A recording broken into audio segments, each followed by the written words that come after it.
To Manga Palate, the show where I, Pasticia Luna, here with my co-host, Manga Chef Isaiah, watch and or read a thing and talk about it. And since I got to pick, I'll pick something really fucking fun. A thing that we've talked about multiple times on multiple episodes, but now that we get to sink into, stop the Hibari-kun. Stop-o. Stop-o? Stop-o. Yeah. Stop-o. Yeah. Just stop. Stop. It's just the word stop, but Japanese. Anywho, yeah, stop Hibari-kun, which originally was a manga that ran from October 19th, 1981 to November 28th, 1983, and an anime that ran from May 20th to 1983 to January 27th, 1984, and it lasted 35 episodes. And I have this to say, a lot of the people on this show are incredibly famous now. Like, holy shit, they're famous. Yeah, so before I get into that, Manga Chef Isaiah, what is Stop Hibari-kun about? It's about a guy that moved over. I mean, his mom died. So he had to live with his mom's friend. Mm-hmm. And he's part of the Yakuza. And it looks like he has 4 daughters, but one of them is actually a guy named Hibari. Well, I would say in the end he does have 4 daughters, but that Hibari was born a guy. Yeah. But Ibari, the dad, does not really want his son to be his daughter. But I don't think he really gets a choice in that. Because, can't tell me what to do. It's my life. It's fucking amazing.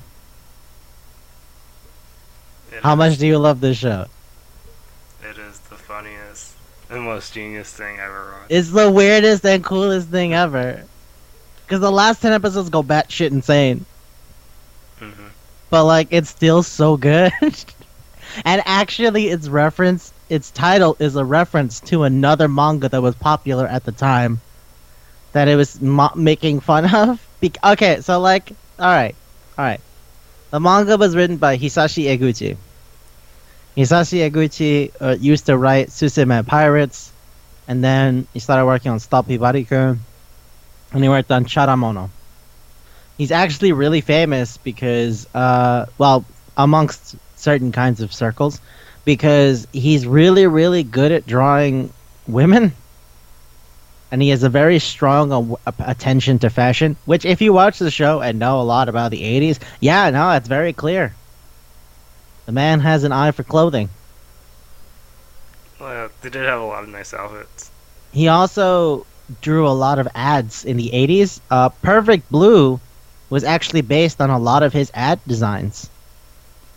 Yeah. Oh, it's funny, I did mention Perfect Blue in the last episode, huh? Mm-hmm. But Perfect Blue was based on one of his ad designs. The guy's really good at drawing. For the anime, it looks as good as it can get, but because it's the 80s, you have a bunch of people working on it. But when you read the manga and see how it got redrawn later in his life, he did it for a 20th year anniversary thing in 2005. It looks fucking amazing. The guy is a real good artist. And a lot of people have commented on his art and his advertisements as being really influential. In fact, even and it's funny is that he feels that what influenced him was like weird pop art from America, like Roy Lichtenstein and Andy Warhol. Which is like, wow, that's so out there. It's interesting. He got married to an idol, man, like a professional idol. Mm. So the idea for Stop Hibari-kun came to him, at least he said, was because most people when they were making romance manga back in the 80s, is like I feel like people didn't really try to go for fun stuff. He's like I wanted to make something that was funny and then make fun of the genre in and of itself and all of the cheesy things that were going on in romance manga at the time. And the name of the manga, Stop Hibari-kun, is a reference to a different manga called Stop Nichan, which is a baseball manga.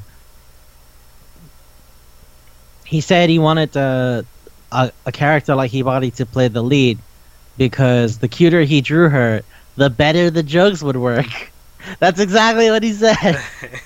It's like, as the cuter she is, the funnier the joke is. And I was like, I mean, right. you are so right, sir. You are correct. There's no part of that is incorrect. It is amazing. It's a bit of a shame because the first time the manga came out, he'd make mistakes because he didn't have enough time to draw it as intimately as he wanted it to. They gave him a week. It was a weekly manga, and he said he was quoted as saying, "Drawing weekly is not something humans can do." Which, as we've seen the evolution of the industry and, needing multiple people to work on the same thing, it's not necessarily wrong. One guy can't do all of it. You need assistance and shit. And, and at the time, it wasn't exactly easy. It was just him. It was just him. That's Okay. what I mean. Just the one man. Yeah. Nowadays, when you have weekly manga, you got, like, at least 2 assistants.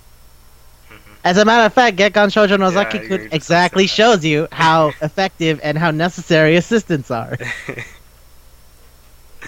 We're referencing so much stuff in manga. Like, Palate. fuck, man. Sakura, Beta, now, please. I need to keep going. Was Gekkan Soji no Zaki-kun just a lead up for this? No. Could you imagine, though? That'd be great. I didn't really think we would ever talk about this because I didn't know if you would watch it or not. But it's a really fun show. So then, yeah, there was... Eventually, they canceled it. Like, he didn't even really finish it. They canceled it because he submitted one chapter, and it was like... It was like 2/3 of the chapter. Like, 5 pages were missing. And he ran away and hid inside of a hotel. What? Yeah, it's like, I can't handle this, I'm out. So then his editor came to go find him and said, "Look, man, just finish this, okay?"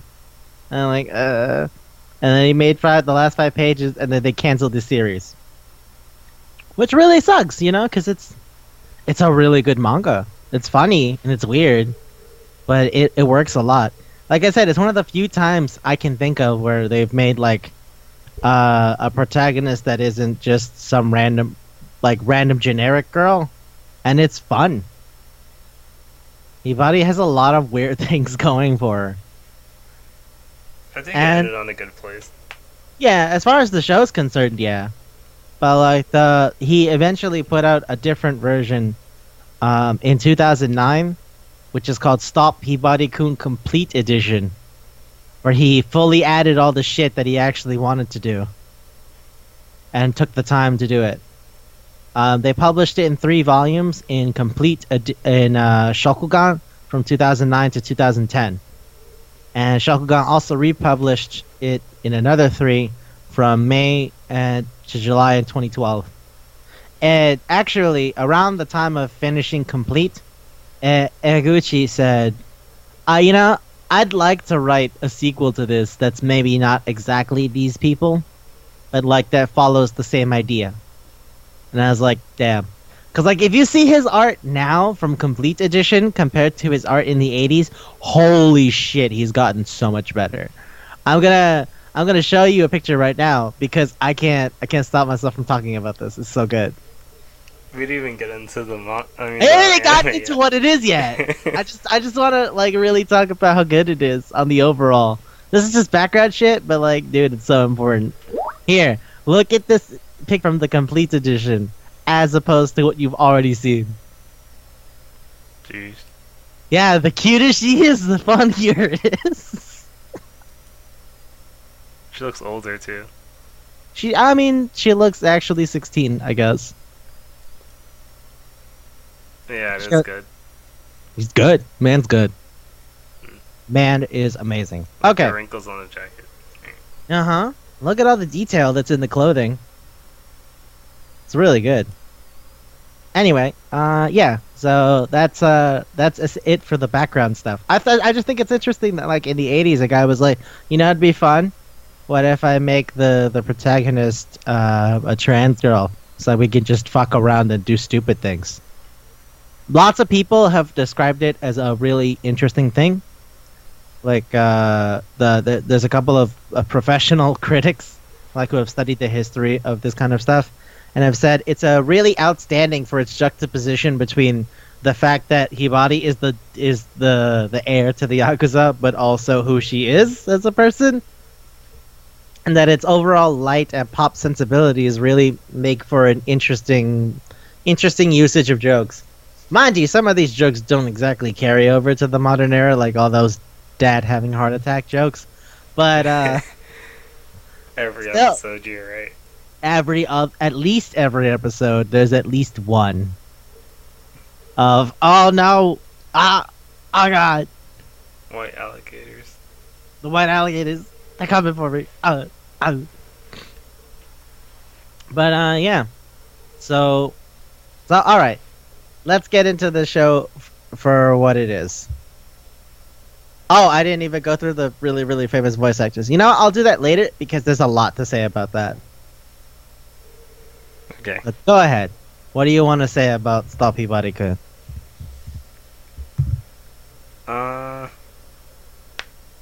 It's really like, it's like you said before, like the way he like made fun of the own genre, like saying, "Oh, I can't go out with this girl because she's not actually a girl."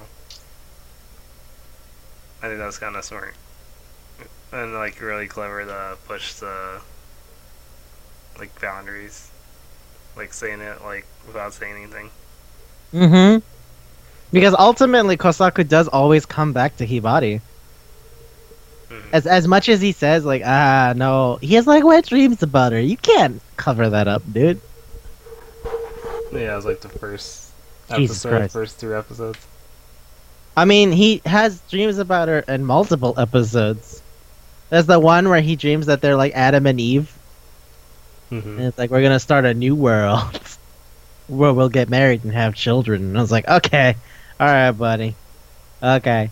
But you don't like her, right? But you don't like her. He likes her, he just can't like her because... That's what I mean. Like, he says no. No. No. But, like, really? Really? Think about that. Just for a little bit.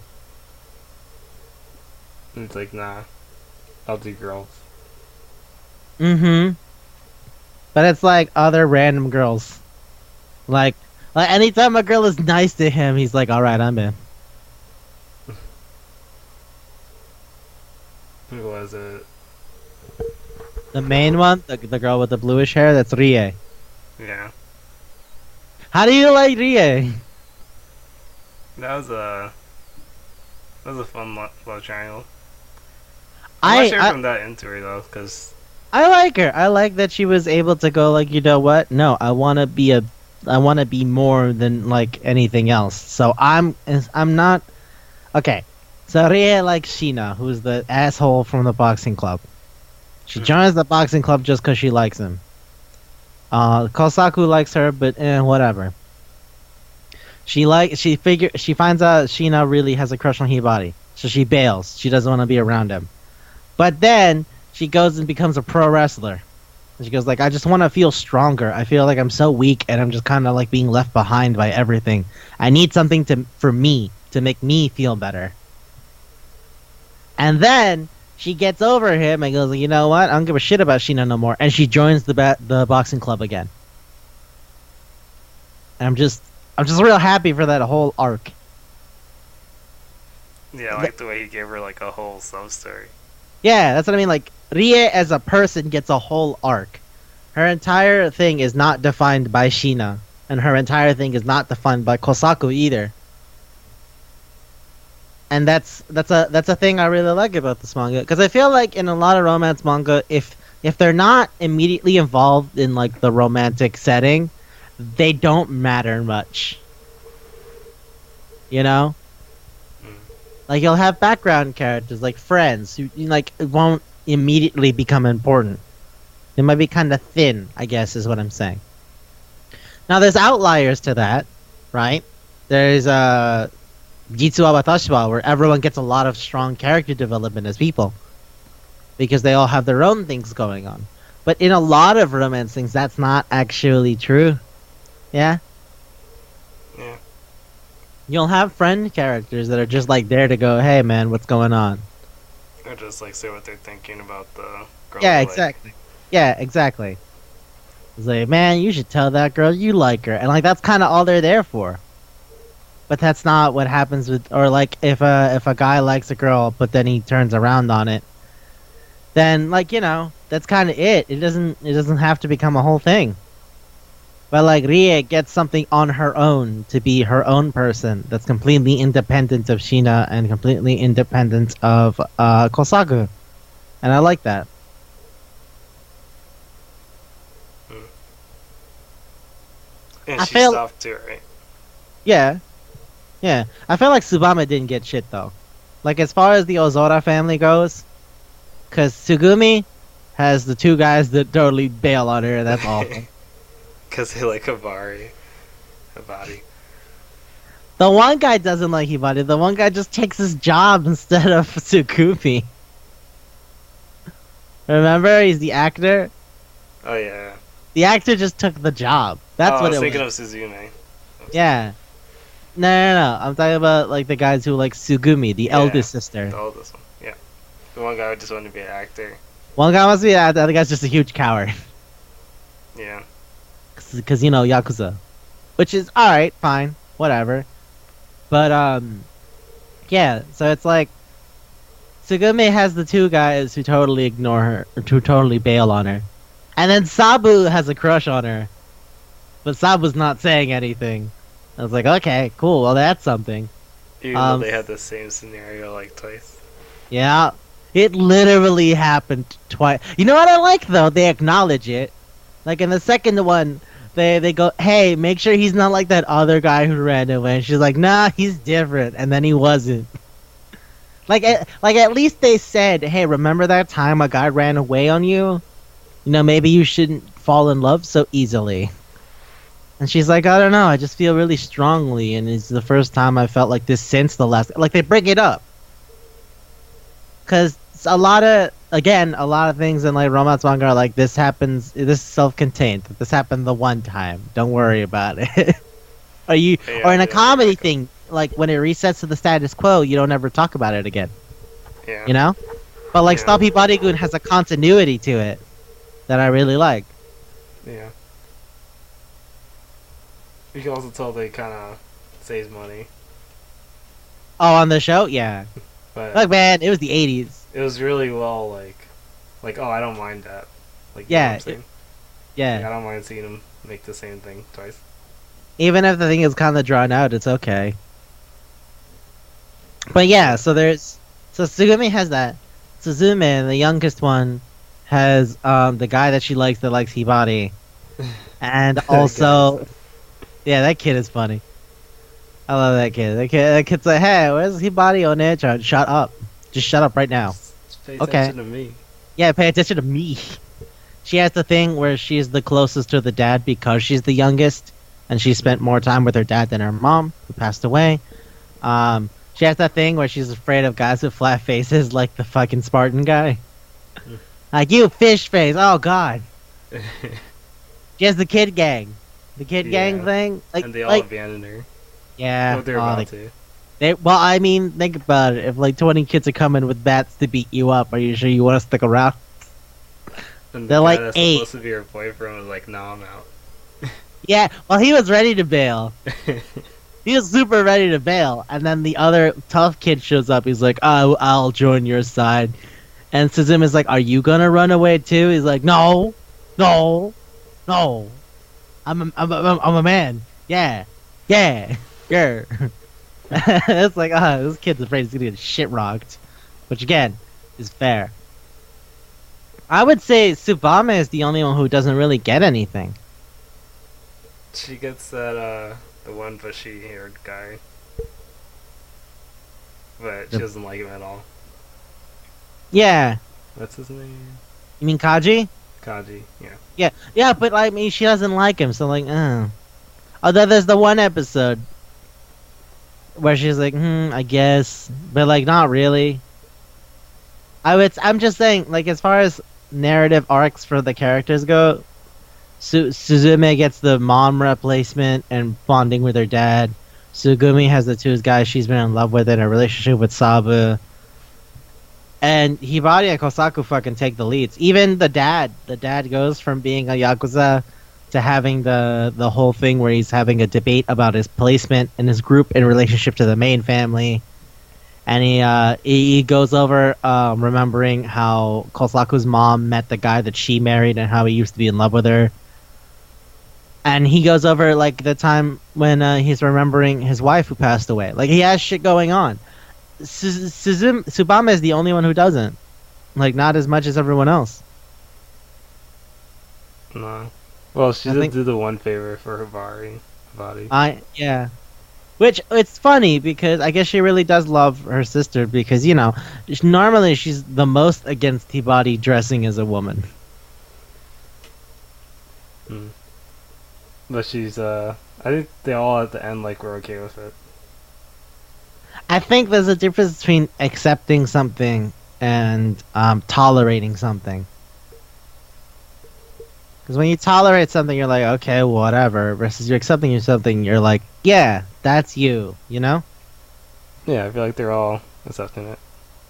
I don't know.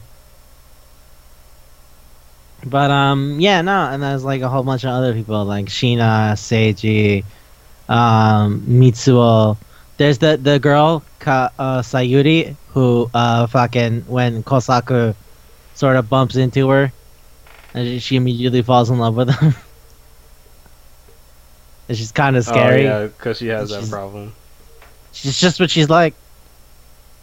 There's that girl with the like curly hair, Kaori, who is actively trying to stop Hibari at all times. And she has her 3 friends. Oh yeah, she wants to be the most popular girl at school. That's her thing, Which and is it's kind always of funny because it's a body. why wouldn't it be? Why wouldn't it be? Because it's like we know she's a guy. Yeah, but I mean, no one does. I think at the school. No. I think it's just Kosaku and the family. Because remember, Kosaku finds out that he's like, I'll just tell everybody, and Hibari's like, if you want to, you can do that, and he goes, I can't do that. And she's Like, he like, says "I that need your about cat." yeah. He says that to Rie too. He says that about Rie when like they're meeting Rie for the Christmas Eve party, and he's trying to convince her to go with the guy that she likes. At that point, Sheena, who also likes Hibari. So many people like Hibari. Again, it's hard not to. I'm just saying, She's like she's well rounded. She's good at. she's everything. She's good Yeah. at sports. She's good at school. She's really pretty. She's tough. She knows how to fight. She's literally everything. Does she have a flaw? I think her flaw is like. I think her flaw is how obsessed she is with Kosaku, but that's it. Cause she gets jealous really quickly. Yeah. I would say maybe that's it. But again, like beyond that, if you're not aware of that, then the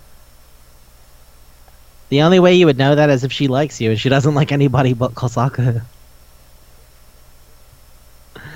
I would say Kosaku has the most growing up between the two of them. He grew up the most. Yeah, because he's a really nice guy, and at first he's a lot shittier to Hibari about the whole being, trans thing. And also, he's really like wimpy, and it annoys himself. He's like, I feel like I'm just bad at everything. Like Hibari has to constantly save me. And then he decides to join the boxing club and get better. And by the end of it, he could like get into fights. He holds his own, and he's a lot nicer to Hibari by the end of it. Oh Like yeah, he was getting beat up by he gets his shit rocked by what's his name? Sheena. Sheena Yuka, destroys yeah. him. Sheena bullies him. It's so bad. Cause Sheena's a boxing club guy. Mhm. Like, it's not a fair fight, man.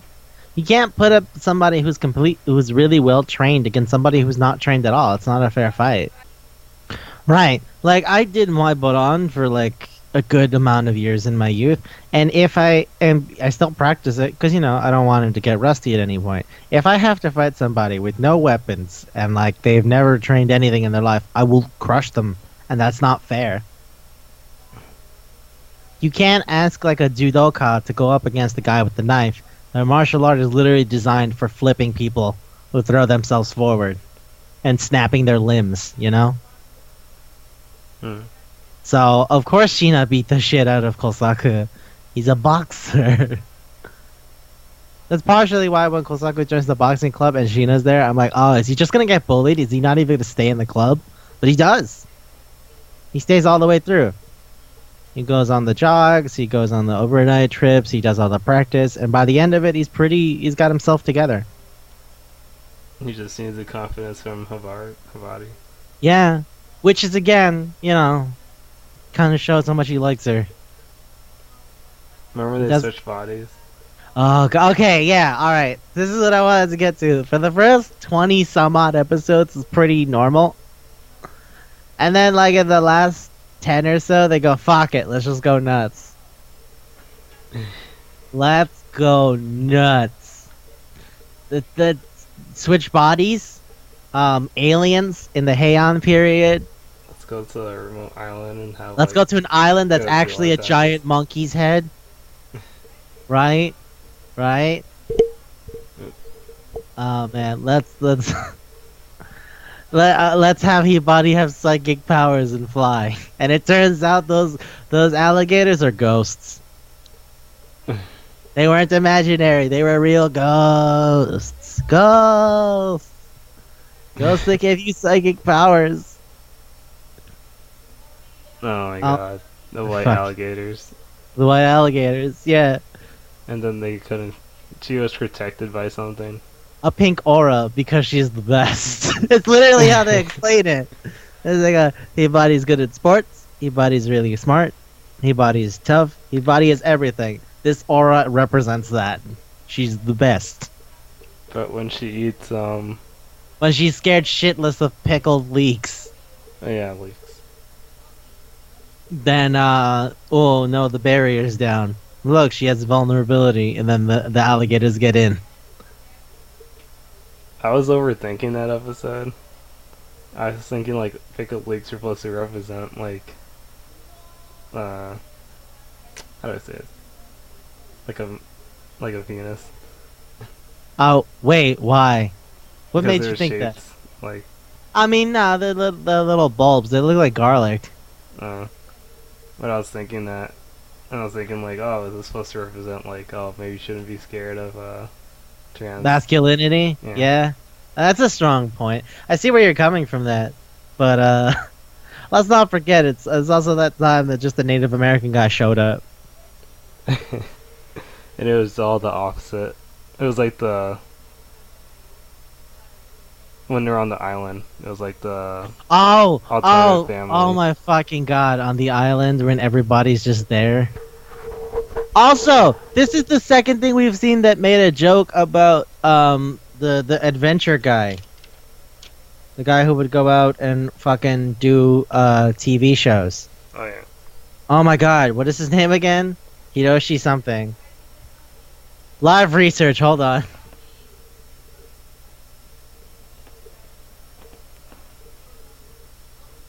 Hiroshi Fujioka, that's his name. This is the second time people have referenced Hiroshi Fujioka. The first one was in was in Fujimi Lovers. Are they talking about the Tsuchinoko? Oh yeah. Did you see the Hiroshi Fujioka show where he goes to find the Tsuchinoko? I mean, they didn't find it, but you know. And I was like, yeah. And this time Hiroshi Fujioka shows up on a boat and he's like, hey guys, how's it going? And they're like, whoa, why are you here? I'm here to investigate the natives of the island. I was like, oh, I mean, what do you do? He's like, yep, I do adventure television. I'm sure there was an advertisement inside the show. No, because his name was different. His name in the show was Hiroshi Kawahana. The show makes a lot of references. Yeah. And I feel that like they might be lost on people who don't super get the Japanese thing, but you know, on the over under, it's still pretty funny, even if you don't always get it. Remember when the Italian guy came? Oh, the Italian guy who just spoke in a random Japanese words. Yeah. Sushi, Mount Fuji. What else? What else did he say? Like teriyaki? Like he said some dumb shit. And he said that like, haha, don't you see? I am speaking to you in your native language. I love you. So fucking stupid. I'm sure songs with like hamburgers, hot dogs. Yeah. French Hibari fries. responds with, yeah, you know what? Fine, I could do that too, asshole. Hamburger, Francis Ford Coppola, New York, Apple, like Los Angeles. She just says random shit. It makes me think of Soda. What are you gonna say? She was down. Yeah, she gets it. I love that too. Kousaku's like, wow, it's like they understand each other. And they're like, no, you idiot, they're just saying things. Can't you tell they don't even look like they're fully understand what's going on? Michael Jackson. Yeah, sure. That's how you say I love you in English, Michael Jackson. Sir, if someone did that, that'd be the greatest day. You put a girl in an arm bar and then you say sushi teriyaki and then she knows you love her. Wow, thanks, Manga Palate. No, please. I don't want like a fucking local Queens report about somebody putting a teenage girl in an arm bar while yelling Japanese words.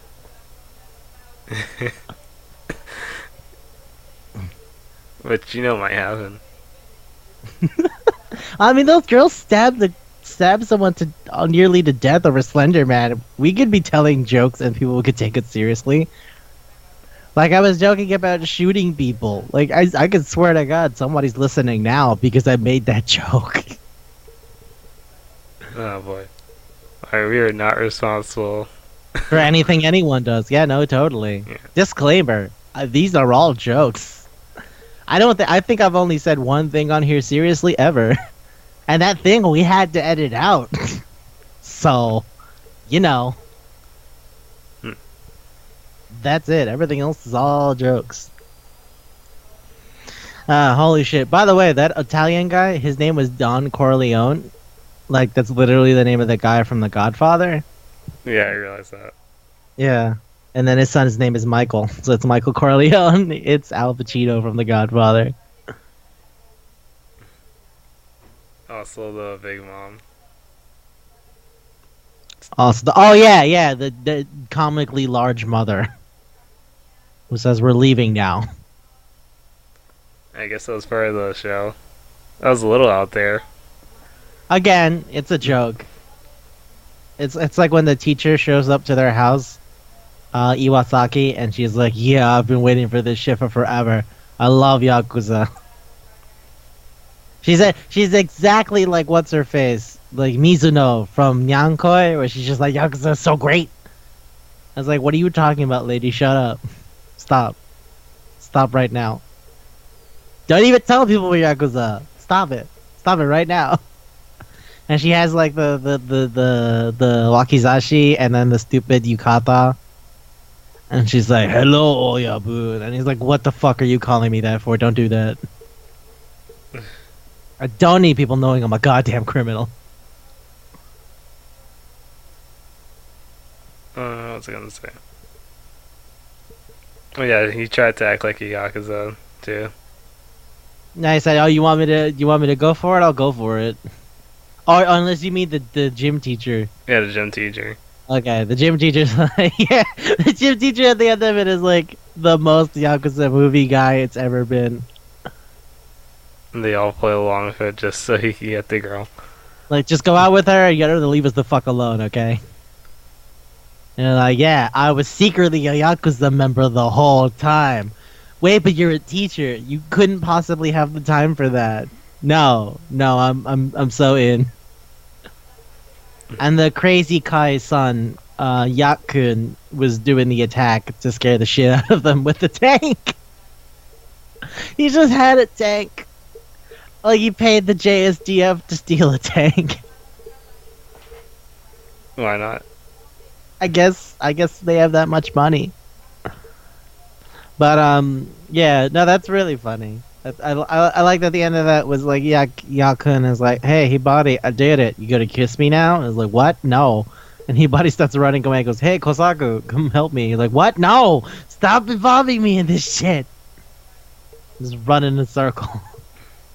She actually does kiss him too. A couple times. Mm. Like when that part is like, you know what, Hibari, you're actually really cool sometimes. Oh, she kisses Kousaku. Yeah. Yeah, she kisses Kousaku a bunch. Like, mostly on the cheek, but like twice on the lips.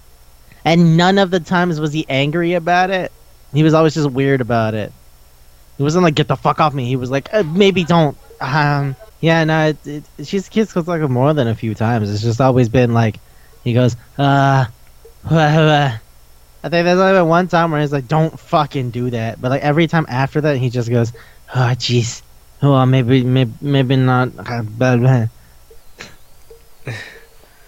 I guess, like I said, the guy has like wet dreams about her. You can't do that and not like a person.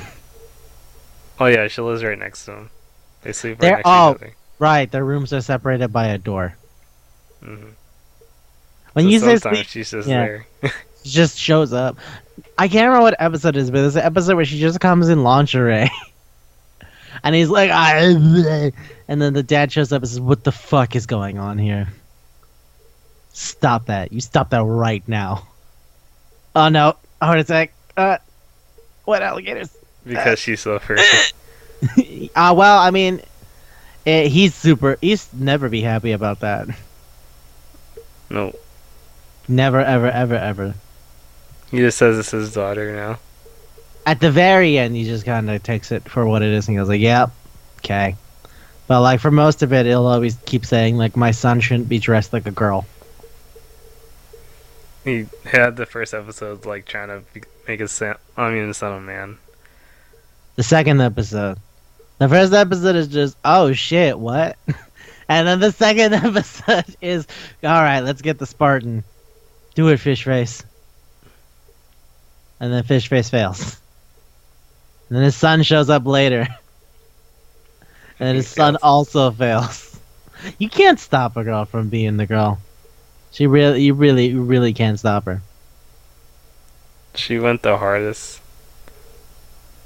Well, that's what I love is that like whenever Kousaku's not around, she's huge, like fucking tough. Like Sheena comes over to kiss her and she just decks him and goes no. But Kousaku's there, she's like, I need help. And Kousaku's like, yeah, I could do that. Wait a second, hold on. I shouldn't be doing that for you. Yeah.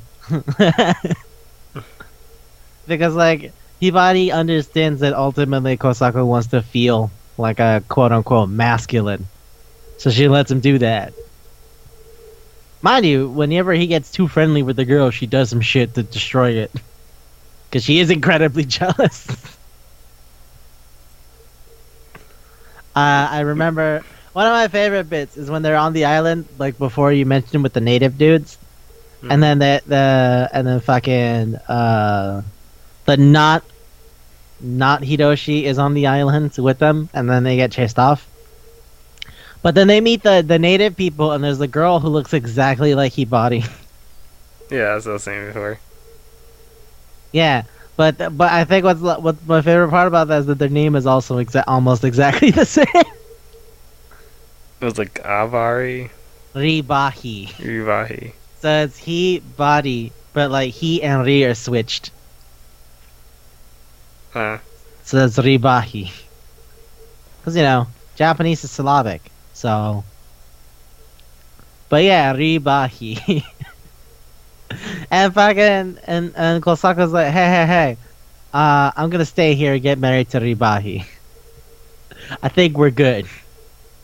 And Hibari's like, I fucking hate how every single time a girl is even kind of nice to you, you just drool all over them. This is stupid. And the dad goes like, hey, I promised this mom I would, take care of him. I kind of can't just leave him here. And Kosaku's like, nah, that's cool. It's so cool. Don't worry about it, you guys. And as they're about to kiss, Hibari like shakes a tree and drops a fuck ton of coconuts on him. And at the end, when Kaji ends up peeking on Ribahi in the bath, and Kosaku bumps with him, they find out Ribahi is also trans. And then they go like, god damn it, and they leave. And then at the end, what I love is Hibari says, I guess it's just his destiny to fall in love with someone who's born a guy. That's just what his life is. He tells himself he was meant to be with the girl. He's meant to be with the girl who was born a guy. And then when they're getting on the plane, the chief is like, hey, yeah, sorry I didn't tell you. But, I mean, if you think about it, you also have a child like that. And it makes life more fun. And Hibari doesn't say shit. He just goes, okay, and they, like, get on the plane and leave. He's just like, fucking, whatever. I love that so much. The entire episode was fantastic. The entire episode only happens because of the Monkey Island thing from the other episode. Yeah, they have to stay somewhere. They just fell onto the island. Oh my fucking god. That's just so funny though. Just, oh, you're also trans? And the chief's like, yeah, but it's cool. Doesn't it make life more interesting? It's fun now. And anybody's just like, fuck you! I'm out of here! And Kosaku's like, that's twice now. That's twice now. What has my life become? Why? Why is this happening to me? And there's also Ivari who's falling for another trans. Oh wait. The dad. Yeah, there's the dad when he falls in love with the trans woman also. Cause she runs the bar, or she runs the cafe, right? Mm-hmm. So her name is Fumiko, and she runs a cafe. And Hibari takes his daughter there, and then, like, they have a nice time. And then, like, there's Kaji touches Fumiko's leg, and she beats the living shit out of him. And Hibari's like, she reminds me so much of my ex-wife, of my dead wife. Jeez. I gotta do something about this. And after stopping like Yakuza from like attacking the coffee place, he ends up asking Fumiko on dates. And Fumiko's so nice to Suzume, and the girls are like, hey, maybe she shouldn't necessarily be, spoiling the youngest. This may not be great.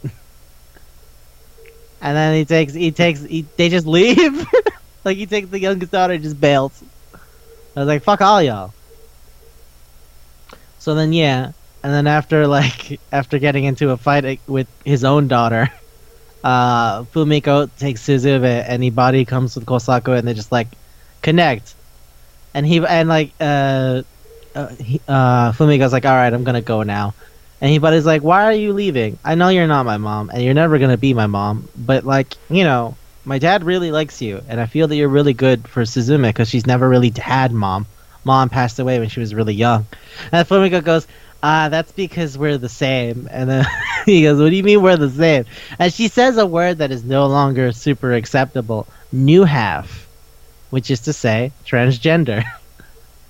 And everybody goes, how'd you know? And she goes like, yeah, no, I recognize my own. Anyway, I'm closing down the coffee shop. Don't tell him, I'm out of here. How come you can't say new half anymore? I don't know, it's just not... I don't know, it's like saying tranny, It's just not, It's not nice. Oh, okay. It became derogatory.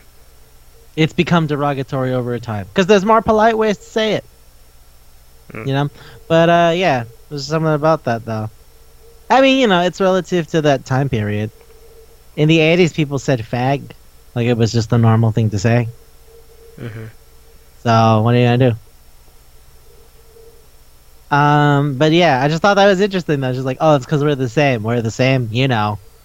Oh, oh shit, you do? Yeah, I recognize my own kind. Look, don't tell your dad anything, okay? I'm just gonna go now. That I'm was pretty. really sweet. Yeah, it was a really nice episode, which is why I'm like, this show's so good. Whenever they moan their mom, And it's, it's yeah, like, he has the moment where he's just watching her, looking at her photograph, and he's like, I really love you, and I'll never forget you, but that doesn't mean I don't feel for someone else that maybe I feel for you, and I don't know if the girls are gonna be okay with it. And I just, I don't know. I want Suzume to have a mom. Like, he has a whole thing, which is why I'm like, man, even the dad gets a thing. Why doesn't Tsubame get anything? I guess the author is just Tsubame like, gets nah, jack fucker. shit. Tsubame gets jack shit. It's like there's that episode, right? Where he's like where he's really upset because he remembers Kosaku's mom. That Kosaku's mom was his girlfriend, and then like she used to be part of a.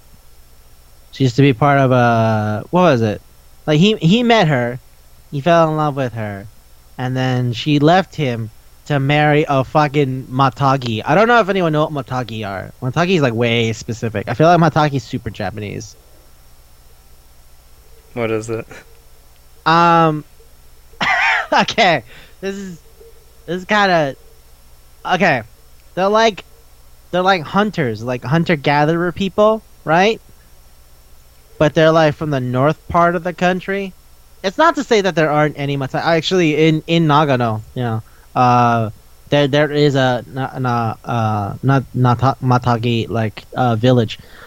Okay, so they're guys. They have a religious thing. It's like they have a lot of going on with the Ainu, the original native people of the island of Japan.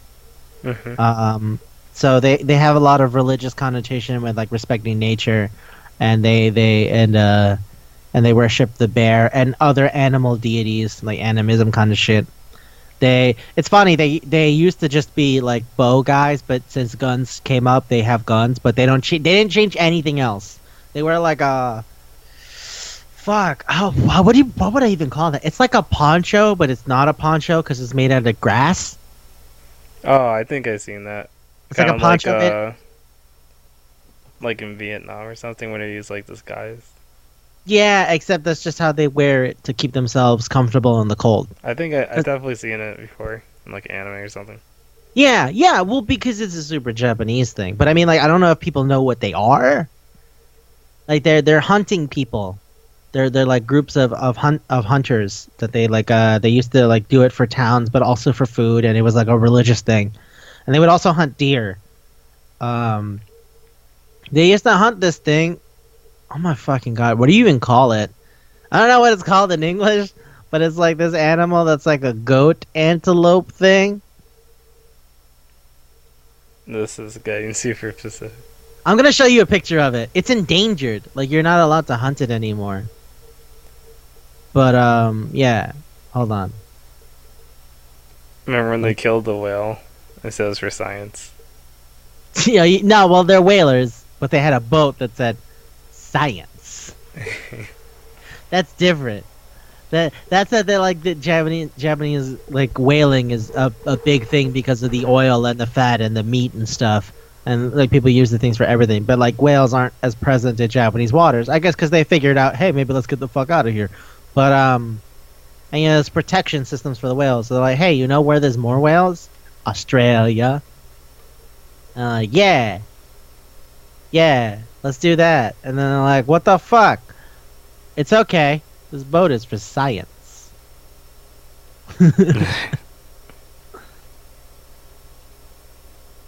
It's called a Cerro in English. What the fuck? Okay, cool, whatever.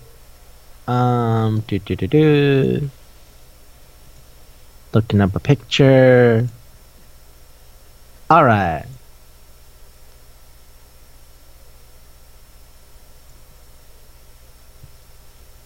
All right. Look at this fucking thing, dude. I don't think you've ever seen anything like this before. because it's an animal that's not native It to the says a north picture of of the a US. body. I was like, oh, what You the still fuck like is the that? picture of Hibari.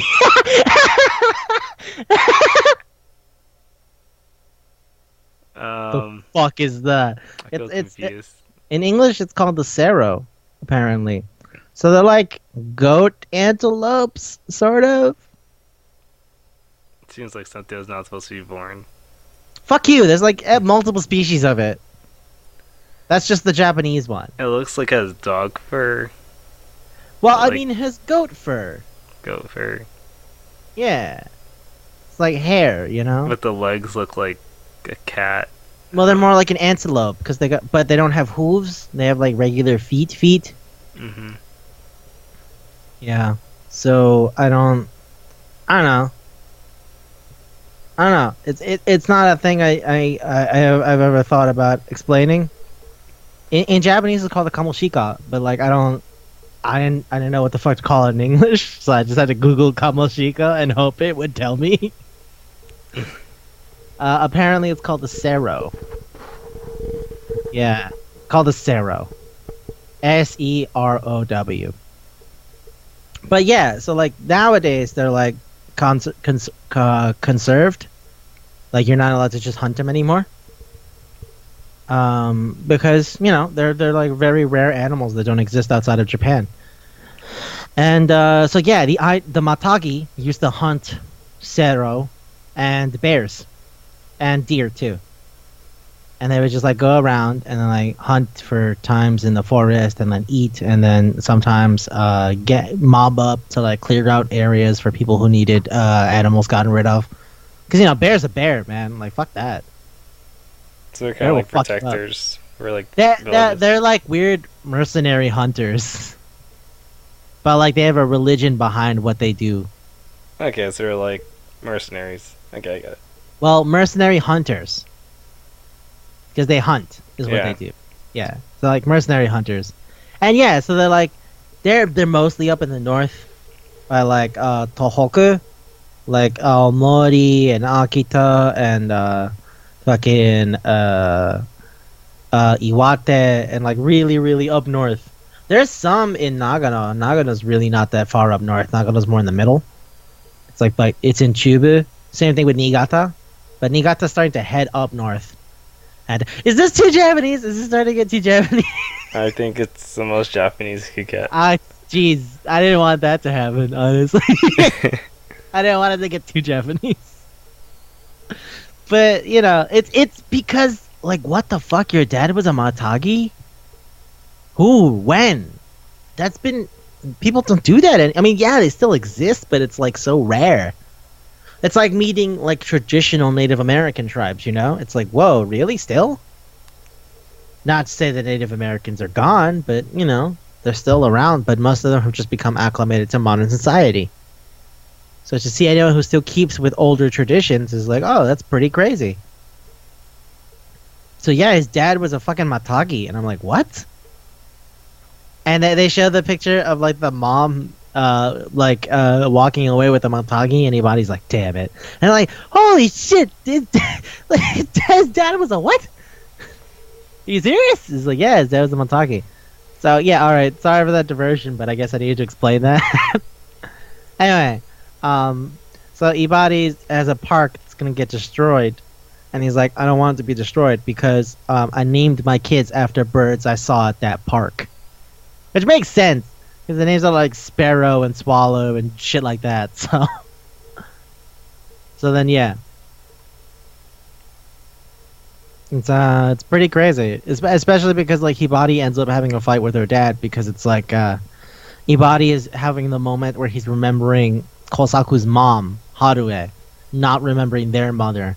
And so Hibari feels upset because it feels like the dad doesn't even seem to think about their mom at all. When really, I would say he's the most involved with their mom entirely. Is what because the entire thing was set up when they were having a memorial for the mom. Yeah.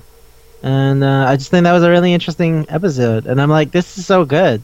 And then Hibari decides to make an album where she like puts pictures of her and Kousaku. He's like, see, this will be our memories. He was And like, And then yeah, Dad has a heart attack, and Kosaku has a moment to think about his mom by himself. But yeah. So like, see, even the dad gets stuff. And I was gonna say Senji-san. Seiji gets a whole episode where the girl Hanako is in love with him, and he's like, And she was part of the people that were making fun of Hibari. that fuck with Hibari, yeah. That's like so. Gone. There's so much continuity there. Yeah, there is, and it comes up later. Like Seiji goes like, yeah, I don't know, I'm not really ready to date. I'll always remember her, but I'm not. I don't know, I'm not really in that place.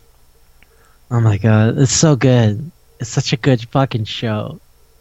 Like, I feel like we could pick every single one of these, like every one of the episodes, and find a cool thing to talk about. Mm-hmm. Even the really dumb ones, because the really dumb ones are at least funny, you know? Like Godzilla again. Like the giant monkey and the robot, yes. Yeah. Ah, man. I love the amount of people that have a crush on Hibari. There's something amazing to me about the amount of people who are like, oh, she's really cute. And Kousaku, like, it goes, you know what? Nope, not gonna say anything. Not gonna say anything. Nope. Not gonna say anything. And then he fucks up and says something, she kisses him.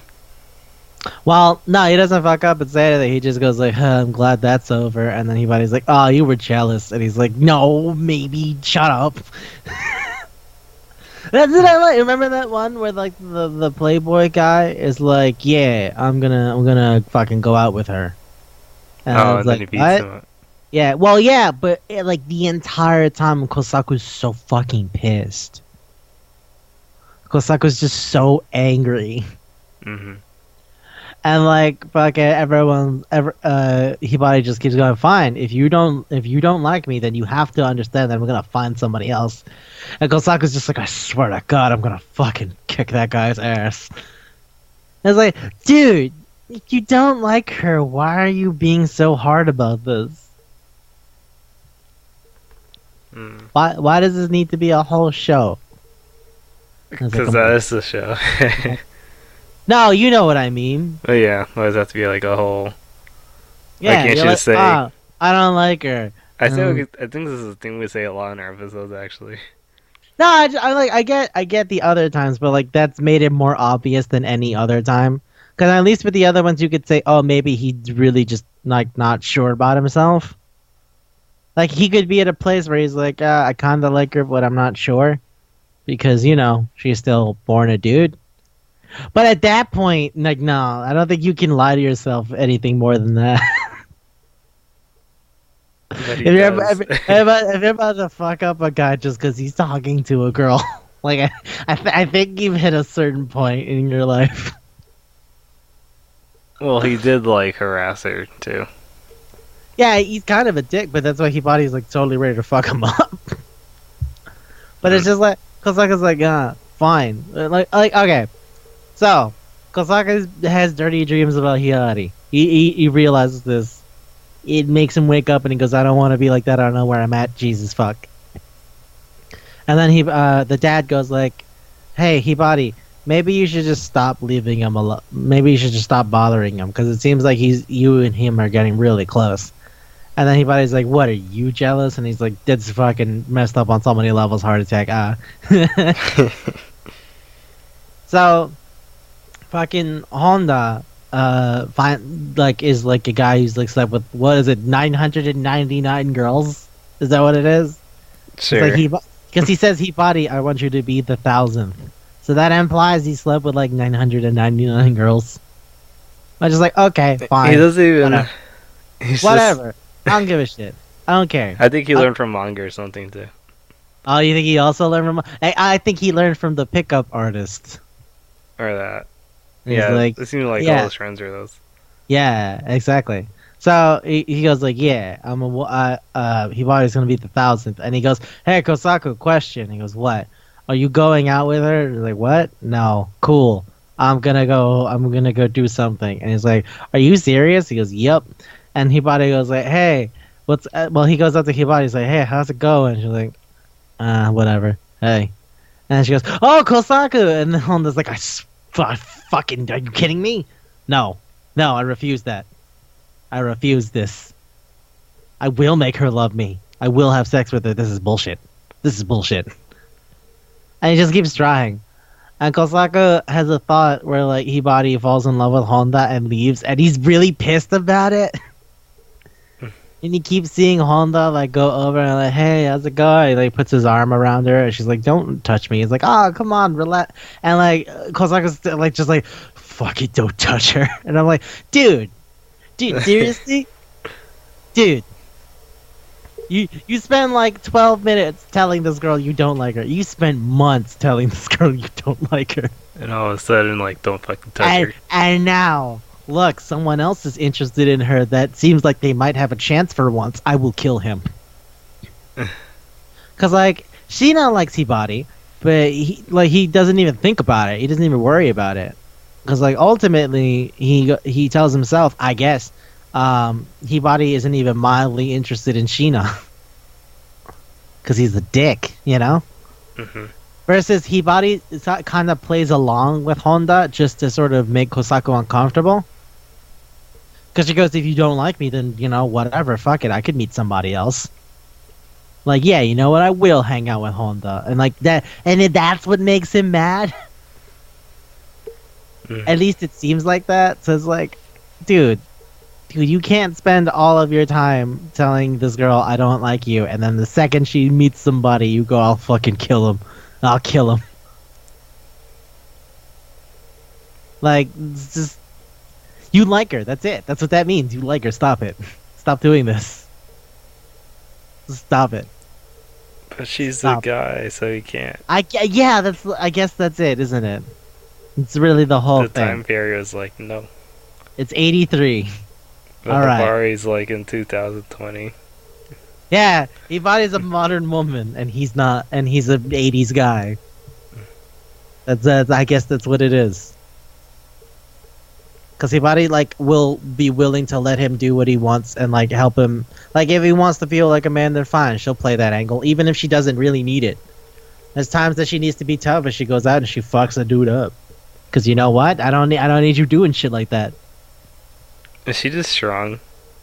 Wait, like, yeah. Can you really be that strong and like look like a girl? And be that live? Yeah, that's a good question. I don't know. I feel like it's an internal strength because when she's in Kosaku's body, she can still fuck a dude up. What else? Still Kousaku's body, she said. Yeah, well, he's still wimpy. His strength. He drips and shit. But like ultimately, right? If she could still fuck a dude up, then that means that Kousaku can do just as much. Mm-hmm. But he's a lot more uncoordinated. He's constantly tripping all over himself and shit. I like that one where Hibari decides to become a wrestler just to fucking show Ria up a little bit. Like at first, Kosaku's like, "You're gonna beat the shit out of her, aren't you?" And Hibari's like, "Maybe. You'll find out." And at the end, Hibari goes like, "Yeah, all right.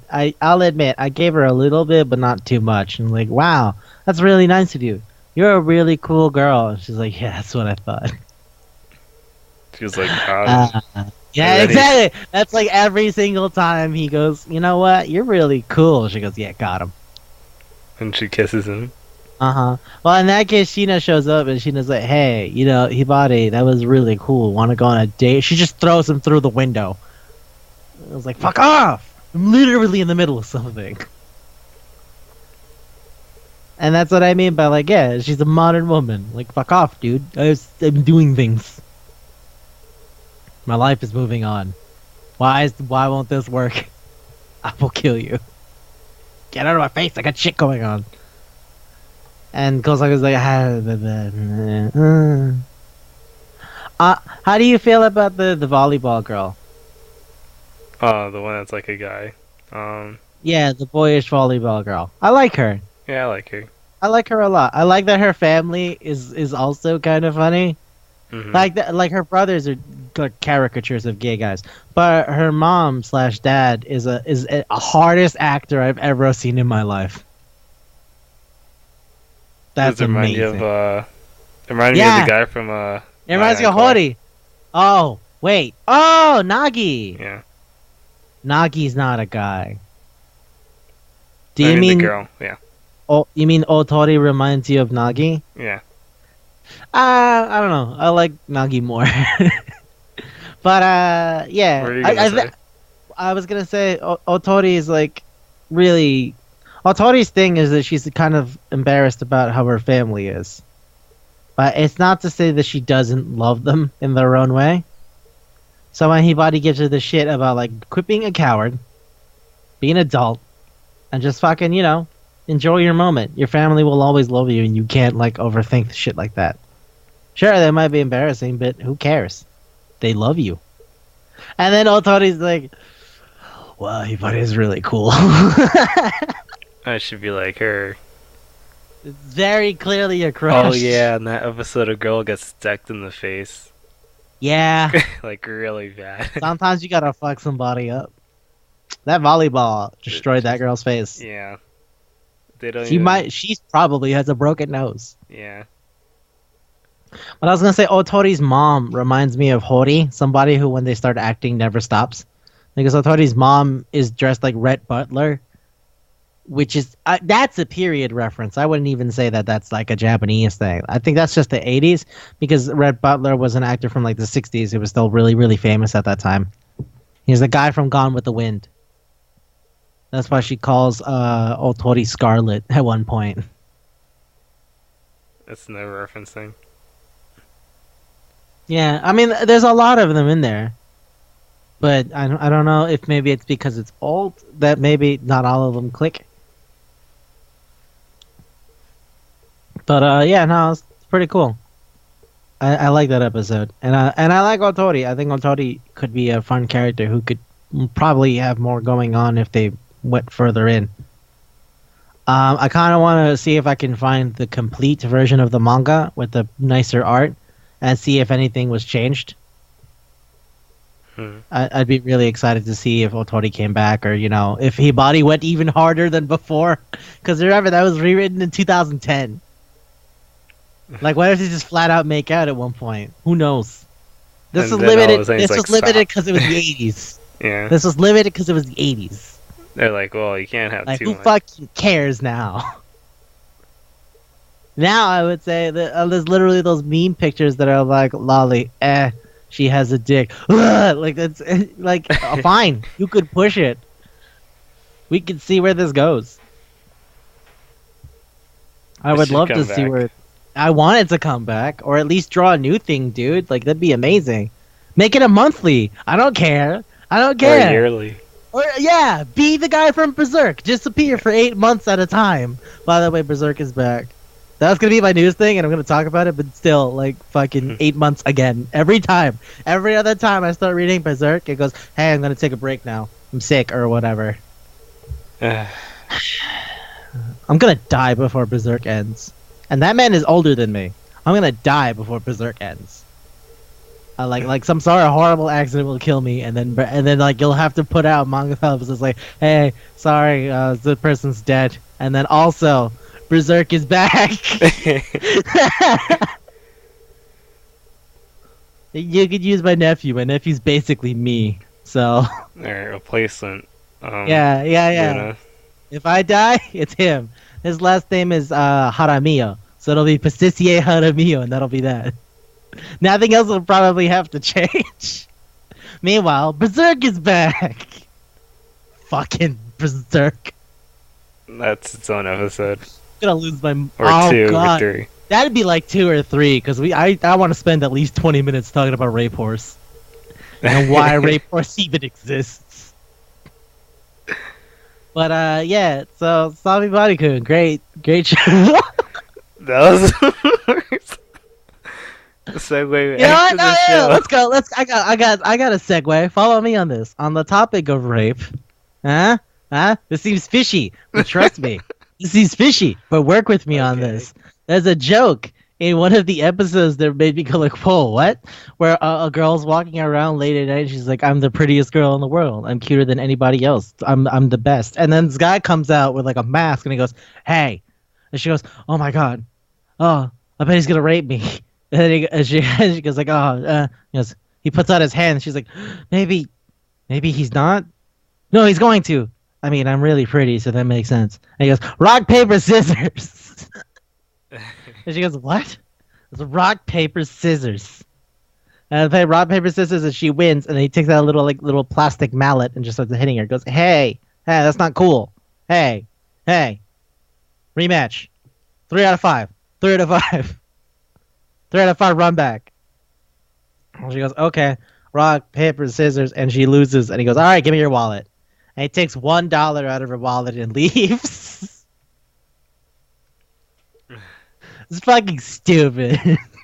I loved it. And he has history too. He has a backstory with the dad. Because it turns out he was the head of the Rock, Paper, Scissors Championship Commission. But he lost to Hibari. Hibari looked so handsome when he was young. That's crazy.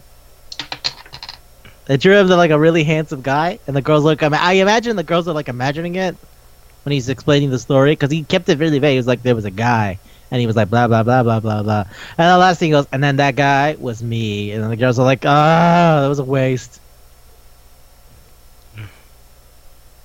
But yeah, see, I told you I could work it back. It seems fishy, but you gotta trust me on this. Okay. I know what I'm doing. Yeah. I'm professional. No, I'm not. Professional segue. Manga Palate. Professional Manga Palate host. Yeah, let's put that on our business card. Yeah. Who else could do it? No one. No one else is willing to talk about pointless bullshit for 2 hours. And successfully tell jokes in the middle of it. And segue it back. With another joke. And joke about people dying.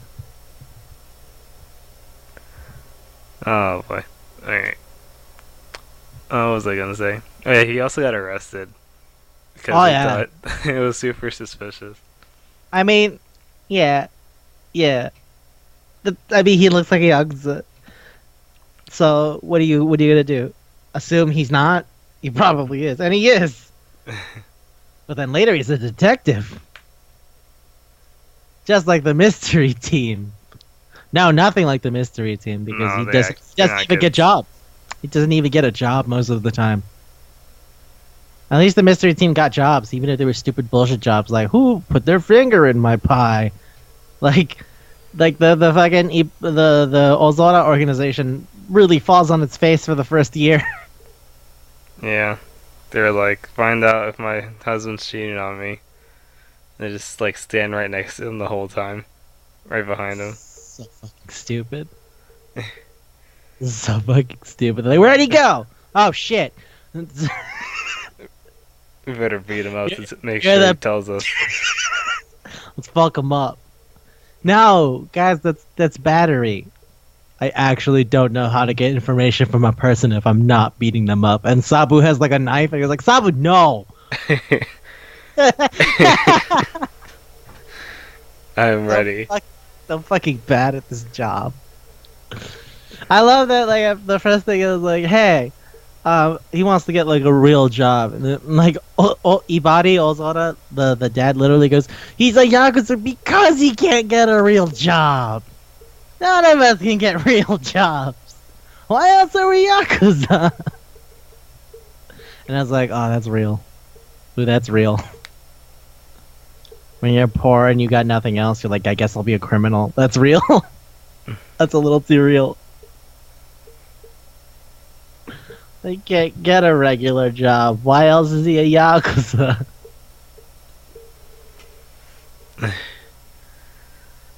That's a hard dunk to Yakuza. That's a hard dunk to, like, poverty. It's like, you're poor, you end up becoming a criminal. It's like, yeah. Yeah, no, I mean, sometimes when I was really, really hungry and I didn't have money, I just stole something from a convenience store. What are you gonna do? You know? Just, it's literally the by any means necessary, I gotta live thing. But, on a good note, Hibari makes them better people, too.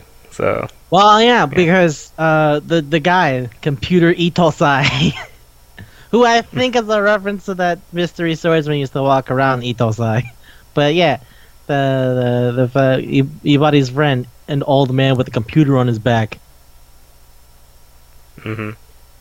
Says, "Hey, I got an idea. What about if y'all start a detective agency?" I was like, "Huh?" I was like, "Yeah, because you could use your manpower and like your information. What is it? Your intelligence collection and all that stuff. You could do it." And they're like, "You're right." And the first fucking real job they get is the stupid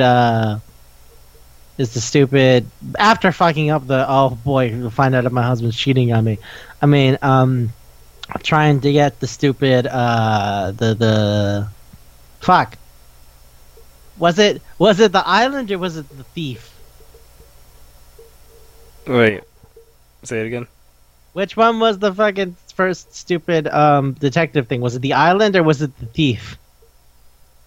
The thief that was supposedly Kosaku's uncle. Oh, on the island. It was the thief. It was the thief first and then the island, right? Yeah. Yeah. God damn it. That's so stupid. Thief, island, and then they do the rock, paper, scissors and all that shit. It's pretty amazing. And then after the island they end up meeting Ribaki, which I'll never get over that. I'll never get over that at the end of that. It's like I guess it's Kosaku's destiny to fall in love with girls who weren't born girls. Kosaku's just sad. Like, again. Every single time. Why? Why is my life this? It looks just like Hibari, but she has an afro. She has curly hair, like an afro. Like, that's it. Like a not afro. That's it. Remember the baseball game with the fucking Native American guy? Mm-hmm. Remember at the end, the really, really old guy has a thing for Hibari? Oh, yeah. He just Anybody goes just... Empire.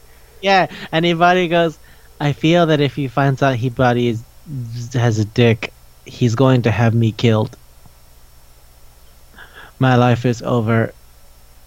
White crocodiles, take me away. There's a lot of heart attack jokes in this fucking show.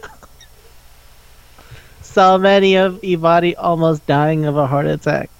Oh, yeah. I remember the doctor was checking on him. He was like, you probably shouldn't scare him anymore. Oh yeah, you probably shouldn't be so freaked out anymore. Like he should try to be calm and keep his blood pressure low.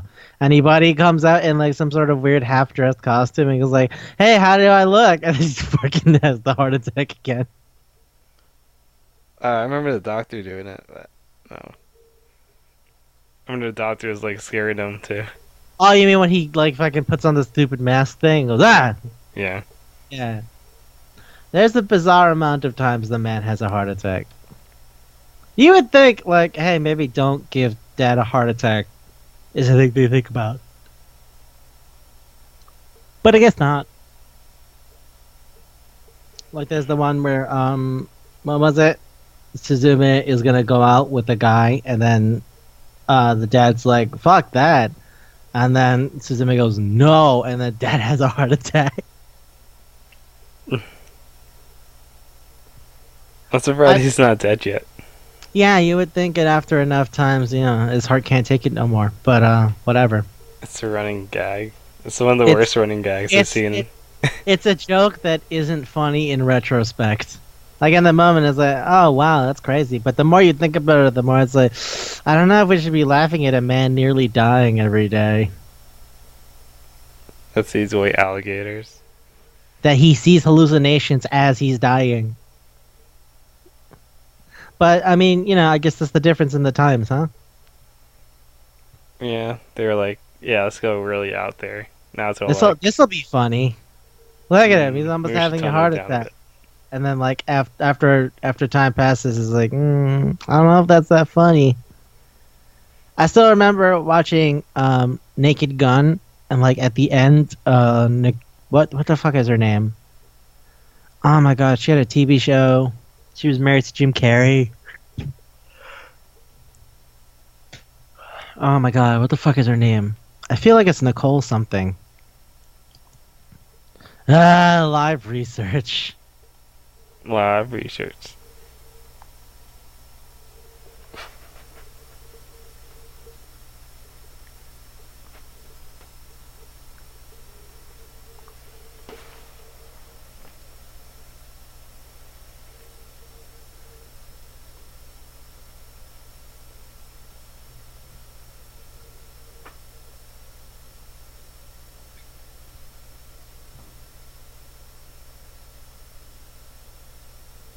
No, I'm stupid. Her name is Jenny McCarthy. Uh, Yeah, Jenny McCarthy. She's the lady who doesn't believe in vaccinations.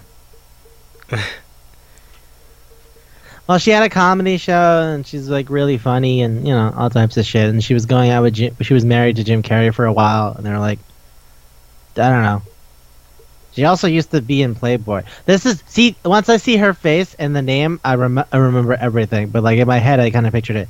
So she was in Naked Gun, and then like at the end of the movie, when Leslie Nielsen convinces her to join the good guy side, they're going to have sex, and then she takes off her pants and she has a dick, and he just runs outside and starts vomiting. And I was like, oh, oh.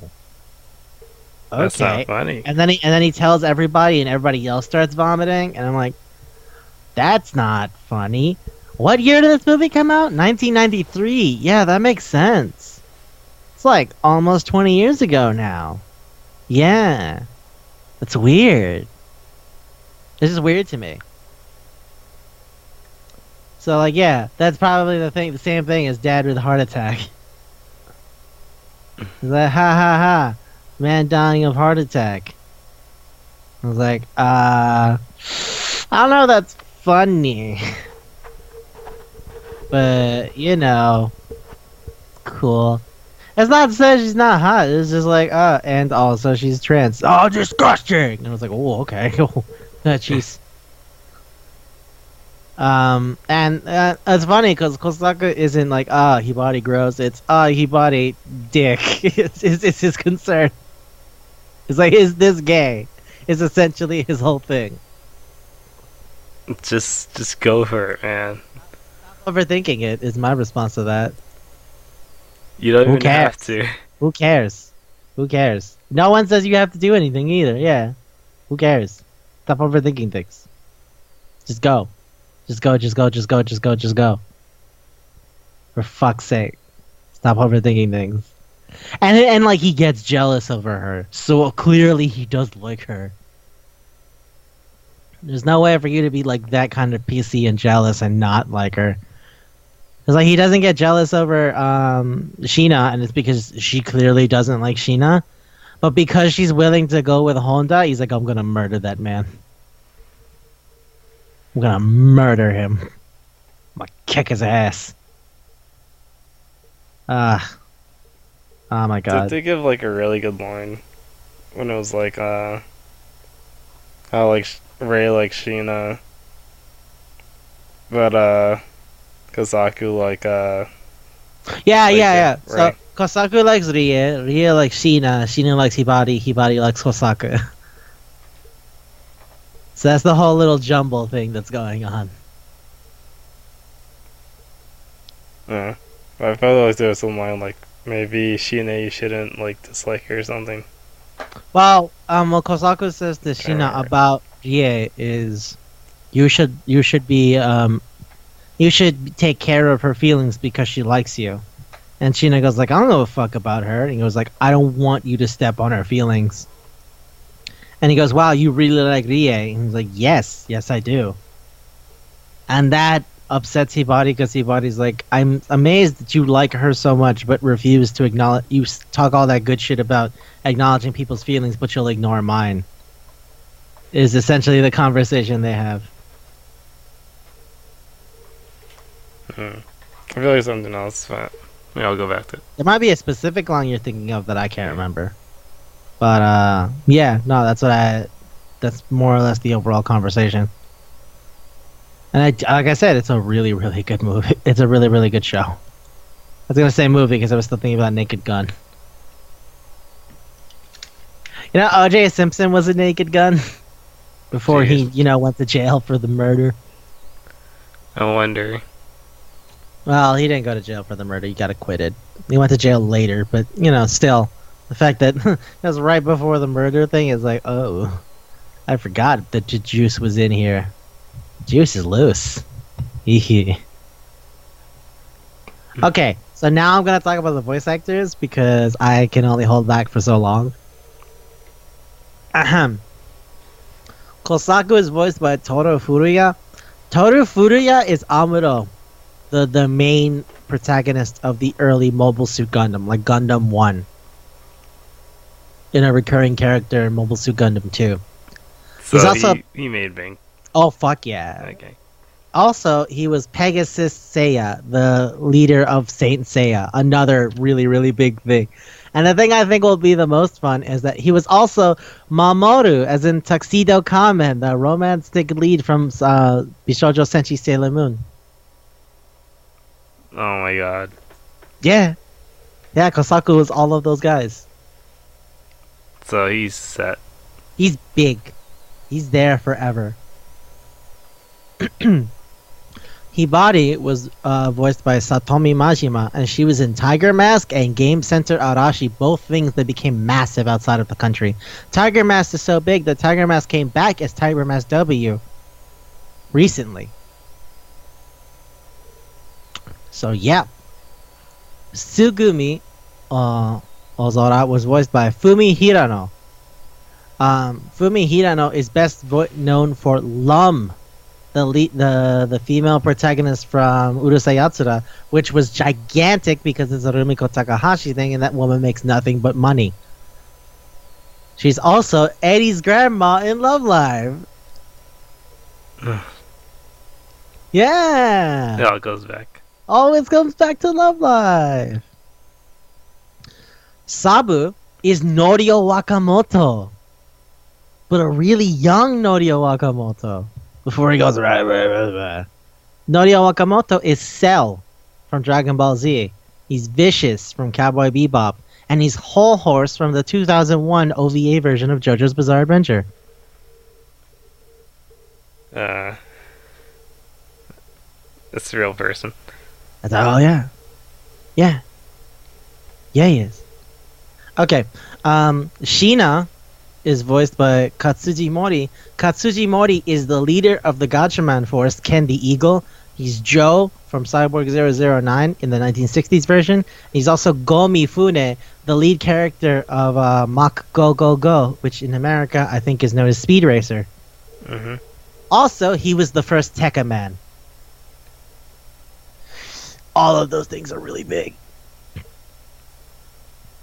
Rie is voiced by Hiromi Suru, who was voiced Bulma from fucking Dragon Ball Z, Ukyo from Ranma Sansei, and Meryl from shit, not Metal Gear Meryl. Oh my god.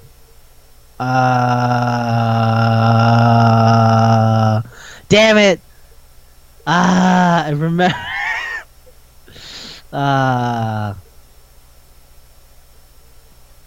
It's not. Shit. Hold on a second. Meryl from Trigun. That's it. Yep. And Dragon's super big, though. Yeah, oh yeah. She's also Naomi from Metal Gear. So that's Metal Gear 2 and then 4 when she comes back. E-Body, the dad, was Babidi, and Dr. Isaac from Cyborg 009, and Dr. Yumi from Mazinger. All of those things. Babidi as in the wizard from Dragon Ball Z. And Koji, the boxing club guy with the square head, was Kozo Shia, who voiced Majin Buu. Yep.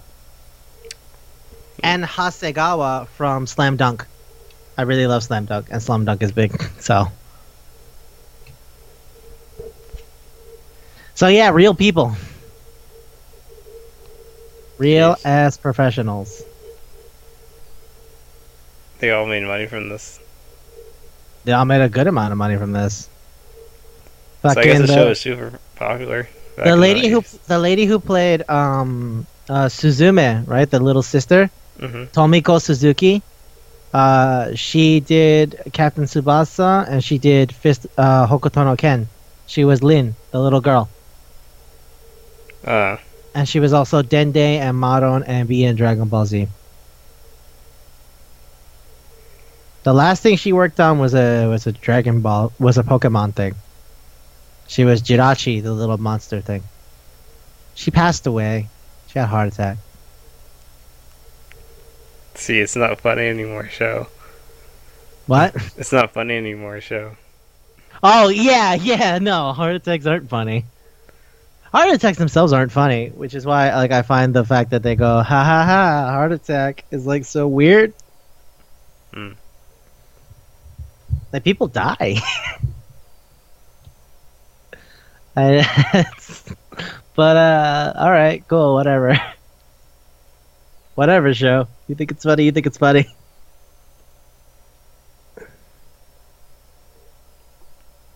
Jeez. Okay, is it time for food or? Uh, yeah. I think we're good. I guess the intro and outro also really good. Oh my god, that opening theme is so good. The ending theme is amazing, it's but the stuck in opening your theme head. is so good. Yeah, stop. Hibari-kun. Oh, stop. Hibari-kun. Oh, stop. Hibari-kun. I love it. I love it so much. Anywho, yeah. So food. Really sweet. Really weird. Is it thick? Yeah, What? there's a lot of stuff going on here. I think it's thick. Are you kidding me? Yeah, Giant monkey island. Body switching aliens. yeah. Are you fucking with me? Yeah, no, that's not debatable. But it's really good. It's a really good and sweet and thick. Okay. I'm gonna have to think about this.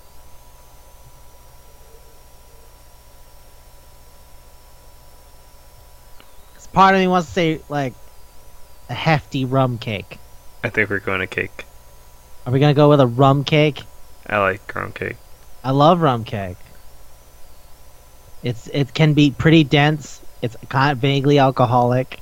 Towards It's the end, sweet. it's It's good really too. sweet. Yeah, it could fuck you up once you have enough of it. Yeah. Did we nail it? Is it rum Isn't that cake? called black cake though? No, black cake is the one that has like a crap ton of rum and cherries in it. Rum cake in and of itself is just rum. Uh, It's like rum and then a regular cake. It's like water, oil, eggs, flour, shit like that. But like black cake is like cherries and fruits and a whole bunch of shit. And it's like burnt to a crisp.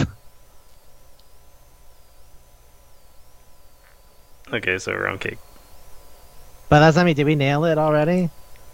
I can't think of something sweeter. Yeah, right. Or at least that is also vaguely alcoholic. It's more sweet than it is alcoholic, which I feel makes perfect sense.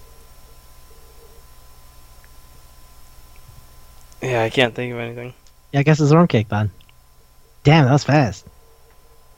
Oh, we got. Damn. When you say super sweet, we just go. Yeah. Okay. All right. Cool. So that's the end of the main part of the show. Time to get to our next segment. Time for everybody to shut the fuck up. Shut the fuck up. Shut the fuck up. It's time for the news. Okay, Manga Shafaza, go first.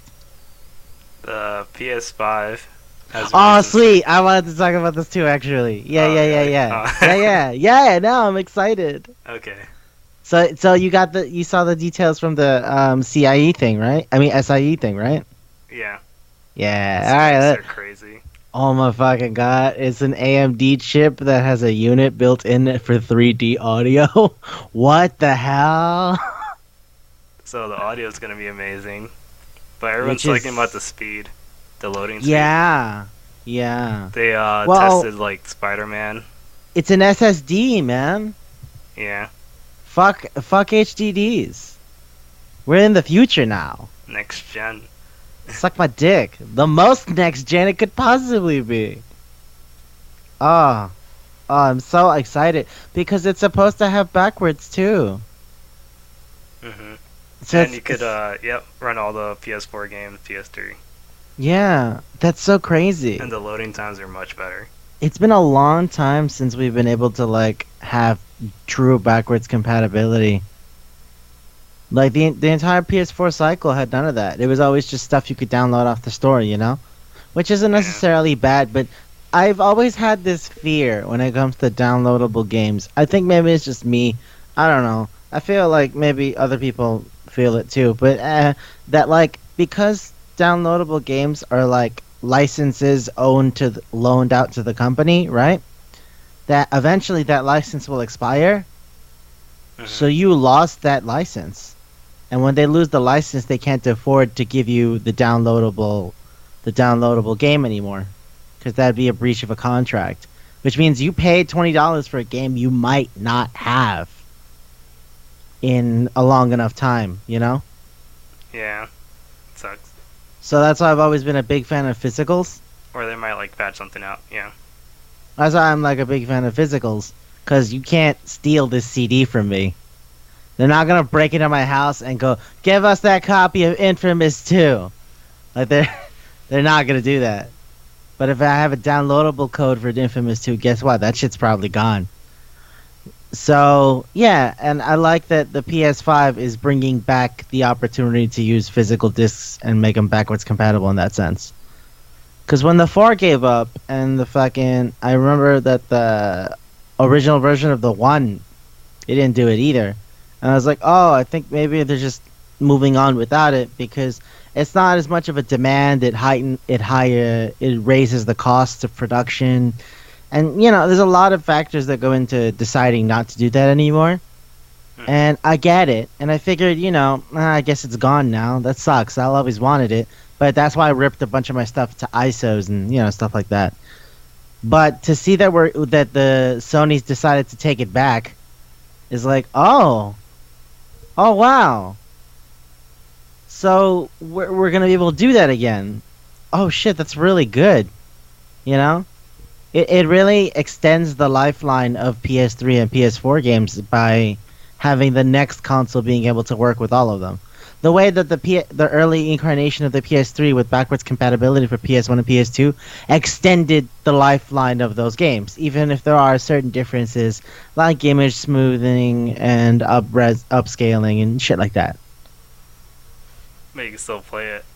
That's what I mean. Like Yeah. it extends the lifeline in a way, because like, oh hey, it's kind of impossible to find a really, really, really good PS1 now.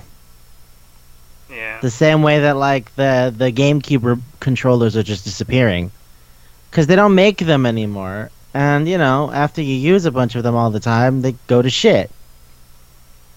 So it just makes me happy that the PS5 is going in the direction that I always wanted it to go, which is never stop with backwards compatibility. Did you see that the CEO was like, yeah, the PS4 is hitting the end of its life cycle, and I was like, damn, wow, okay, we're really moving on, and yeah, all right, it's not gonna come out in 2019, but who gives a fuck? 2020. 2020 sounds future as fuck, and I like it. That literally sounds like a thing they would do in a sci-fi movie in the 80s. They're like, in the far off year of 2020, blah, blah, blah, blah, blah, blah. I think they Man, literally did do that in a sci-fi movie. that's what I mean. Like, I'm hype. Yeah, no, fuck it. Next generation console 2020, I'm all about it. The Ironically, future. though, this is the news. I am also really hype about this news. Okay, that's funny. Yeah. But we I'm, both saw it, so yeah. yeah. I mean, we're both Sony marks. I think I said this before. I shill for Sony, and Sony does not pay me at all. I just really like them. Now, if it was compatible with the Vita, like they have a little Vita chip, Oh, that I would would. just sell it. Again, that's us. We love the Vita. The Vita did not sell as much as it was expected to. It's not the PSP, man. It's not the Mm. PSP. Okay, that's cool. What else did you want to bring up? Because I remember you said there was something else you wanted to bring up. For Wait, was it just that? yeah, yeah. Oh, really? Okay, cool. I got something. I got like two things I wanted to bring up. I guess an update, if you will, to a thing we talked about a while ago. But first thing I want to say, do you know the fashion company X Girl? I think so. I They think I see they're some stuff. yeah they're owned by the fucking bassist from Sonic Youth, Kevin Gordon, and she had a friend. So they and along with fucking one of the members of the Beastie Boys, they opened a fashion line called X Girl, which like has all types of really cool and interesting kind of fashion. They partnered with Hirohiko Araki to make Part 5 themed clothing. Oh my god. I shit you not. So I could see somebody in the train as a Uterati. Actually, yes. Exactly, Bucciarati. You picked the right one. Thank you. Thank you for knowing. I want to send you a link to what this picture, what this fucking fashion line is. This shit. I don't know what I'll do if I see that. Besides take a picture. Liz. I'm pretty sure this actually act. Oh my god. Right? Oh my god. It's perfect. And like, because it's like a little half shirt and just pants, you could wear it with a whole bunch of shit. It's kind of casual. That's next gen fashion. That's amazing. like yeah, all right. Araki was always obsessed with clothes, but like, damn, yo, damn. I'm glad you said Bucciarati too, because that's the first one I wanted to show you. There's a shirt that has like Jono's eyes, and all it says around it is "Gang Star," and I'm like, motherfucker. It's amazing. Do you know how much it's selling for? I figure it might be a lot. They're putting out the line soon. I don't know if it is currently out yet. That they just did photo shoots, so you know it isn't necessarily out yet. I will check their website. What do you have, X-Girl? News. Let's go. I guess this also fits into our episode. I mean, yeah. Okay, actually, they are out right now. It's like $60. Okay. Most of the clothes are like $60. Yeah, that's pretty average. That's pretty normal for clothes, yeah. X-Girl cross JoJo is literally what the fucking grid thing is showing me right now. Alright. I want to see that Bucciarati shirt, though. How much is the Bucciarati shirt? Oh, the Bucciarati shirt's expensive. Do you know? That was gonna sell. That was the one that was gonna make people lose their fucking minds. How much is it? It's like $120. Okay, so it's like 2. Like you can get 2 things, or you get the Bucciarati shirt. Yeah. Yeah. You get like regular shirts that have like an infinity symbol or like Jordo with Gangstar or other shit. But like this Bucciarati one, oh, it's sold out too. Yeah, of course it is. Oh, we're too late. Mad late. You better get the Gangstar shirt. Better get that Gangstar shirt. The Gangstar shirt's still out there. There's a small men's size too for those of you interested. Giorno is not my favorite JoJo, so I don't care. But you know, that's still there. That's out there. The update thing I wanted to bring up. Remember when I talked about Judge Eyes having the guy who got arrested for cocaine? Mm-hmm. Yeah, well, you know what they did? They just remodeled him entirely. Okay. So that character got removed, and they switched his face. He's now a completely different person. Jeez. So, yeah, he's gone. There's an IGN video that shows the actual side-by-side comparison between the old and new character models. So, yeah, you know, cocaine. Bye-bye. Not even, like, possession. It was in his system. And that was enough for them to go, like, alright, jail. Jeez. So, yeah. Also, I don't know if I mentioned this last time, but Pierre Taki, the guy with the cocaine, also is the voice of Olaf in Frozen. So Kingdom Hearts 3 is having some issues because, you know, he's in there. I don't know what's happening with that. But I did find out that apparently Disney's planning a Frozen 2 thing. Like it's already been in development for a while. I guess I didn't know. I don't pay attention to that as much. But yeah. So of course Pierre Taki was gonna be Olaf, but now cocaine, so no. And now Kingdom Hearts is thinking about removing him. Kingdom Hearts might have to, run it back. Or do what they did to Phil and just like cut off his voice or something. Yeah, make him a mute, which is weird because isn't the snowman like a really talky one? Yeah. Uh, So is Phil. yeah. Okay. And the two other things I want to bring up. One is just a neat little thing I thought. Did you know the company Epic Games? They're the guys who make Fortnite, Yeah. right? Yeah, You know that they opened their own and they have the Unreal Engine, yeah. But they make Gears of War. Did they make Gears? Are you sure about that? I thought that wasn't that Cliffy B? Hmm.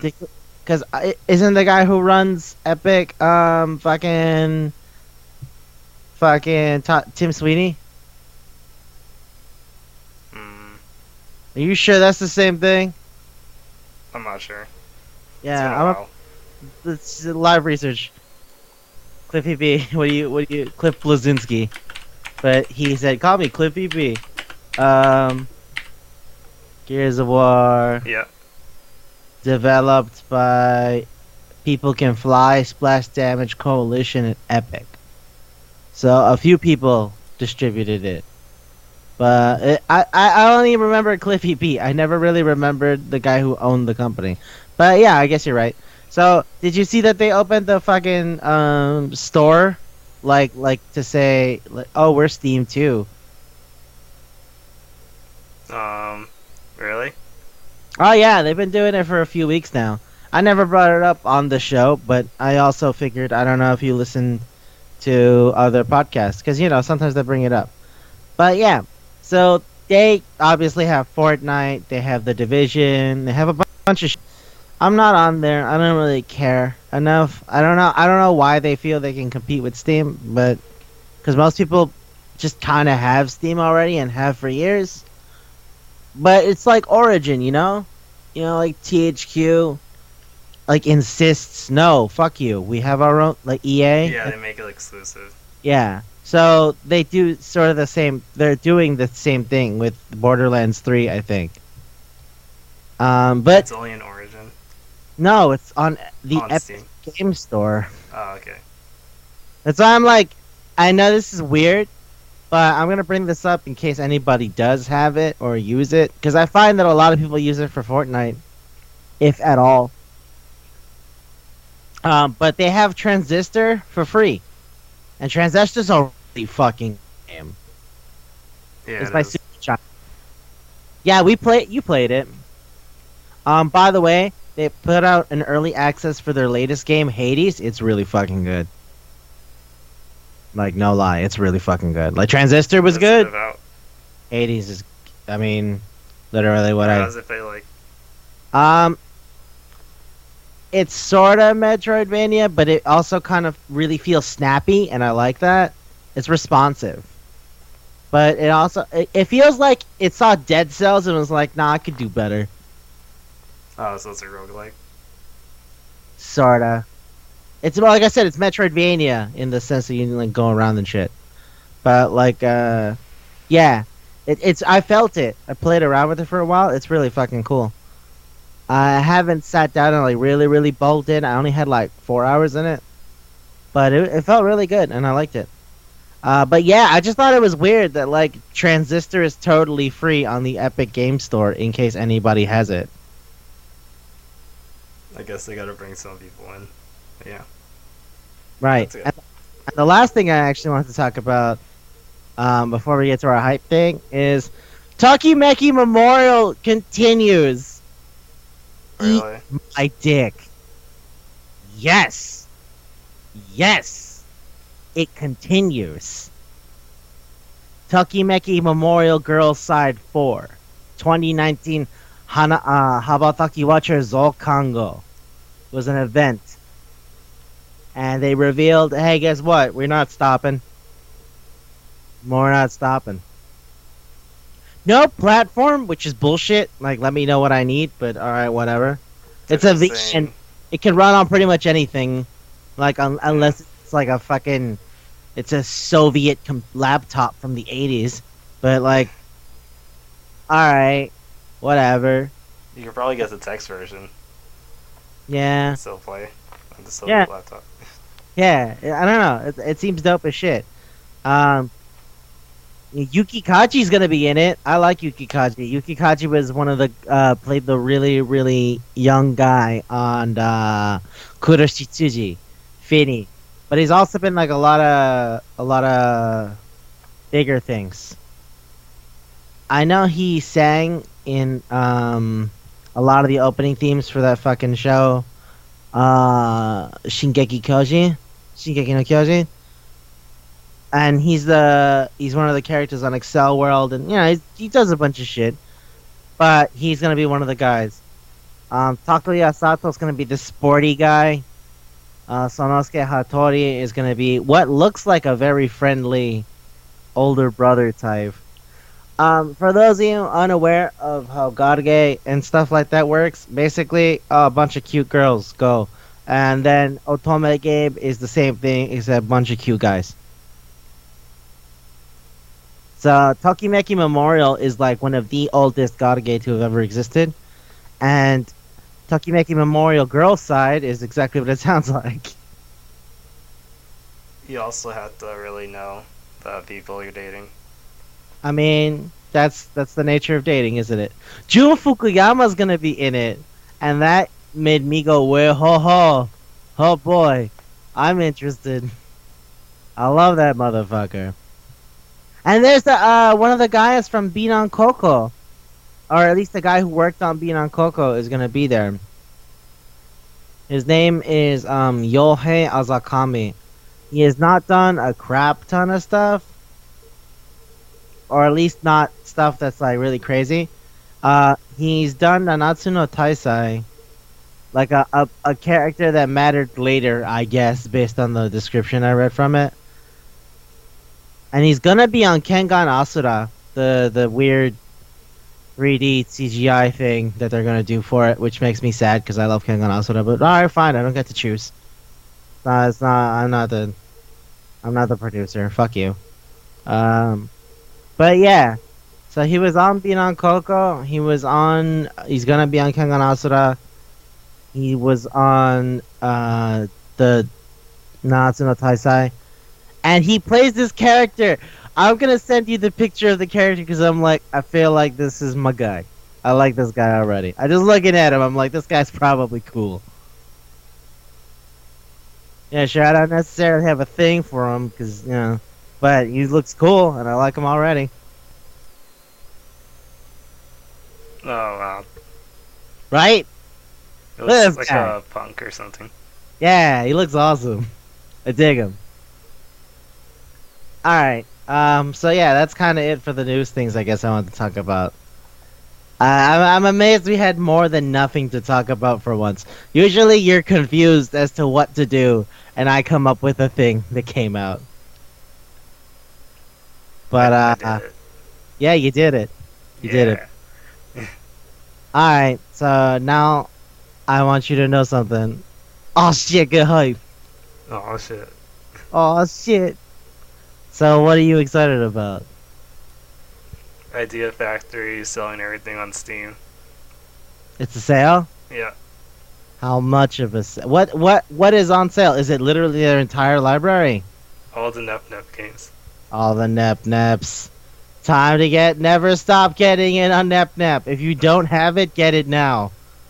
Nep Nep Nep Nep. So the lowest is like 65% off, and the highest is like 90% off. It's crazy. And it's for the one that's 90% is for Neptunia Noir. Neptunia Noir. Mm-hmm. What is that one? Is that the one where you play as just Noir and shoot the zombies? It's more like a strategy turn-based game, Oh shit, I'm in. and it's only like $3. So. I'm excited. Yeah, fuck that. I'm in. Man, that makes me more excited when I saw Axiom Verge, which is like Metroid but dark and terrifying, and I was like, this is my jam. This is what I've been waiting for my entire life. I love strategy games. Fucking it. I'm just saying. I remember my favorite Pokemon is the one that is fucking Nobunaga's ambition and Pokemon at the same time. Which is like everyone's like, what the fuck are you talking about? I'm like, no, does no one remember Pokemon Conquest, the one that's all the Nobunaga no Yaiba, along with Pokemon, where you like have Pokemon troops and it's like Advanced Wars, but also you do like legal things where you try to like capture food storage. No, and people are like, what? Shut up. I'm like, no, it was great. Ramuru Mori was there because he's always there and he's beautiful like always, and he has a Dratini, and it was great. It's great. Fuck you. And I had a lot of Raichu archers. Fuck you. It was great. You suck. You suck. How I can you fucking. not get in on Pokemon Conquest? How could you not care about Pokemon Conquest? Okay, but as for a thing I'm excited about, Bokuben is out. Pokemon? I feel like I said this before. I feel like we've had this conversation at least. Because I distinctly remember you saying, Bokuben, I'm like, Bokutachi ga wa benkyou ga dekinai, the one where the girls are really slow. But he's like, I'll teach you anyway, because the reason for learning is noble. Oh, yeah. I remember bringing it up before, like, oh shit, it's about to come out. But now it's out, and you know what? People like it. People like it more than I expected them to, and I'm happy about that. I want it to succeed. Bokuben's great. Alright. So it's another romance thing. Did we say it on the show? I feel like we have. Should I do it again just in case? Yeah, just in case. Okay. Bokutachi wa benkyou denkinai ga dekinai essentially means we're really bad at studying. So there's this guy, Nariyuki Yuiga, and he's like the best student in the whole school because his family's poor, and he's like, I want to get a good job so my family will be happy.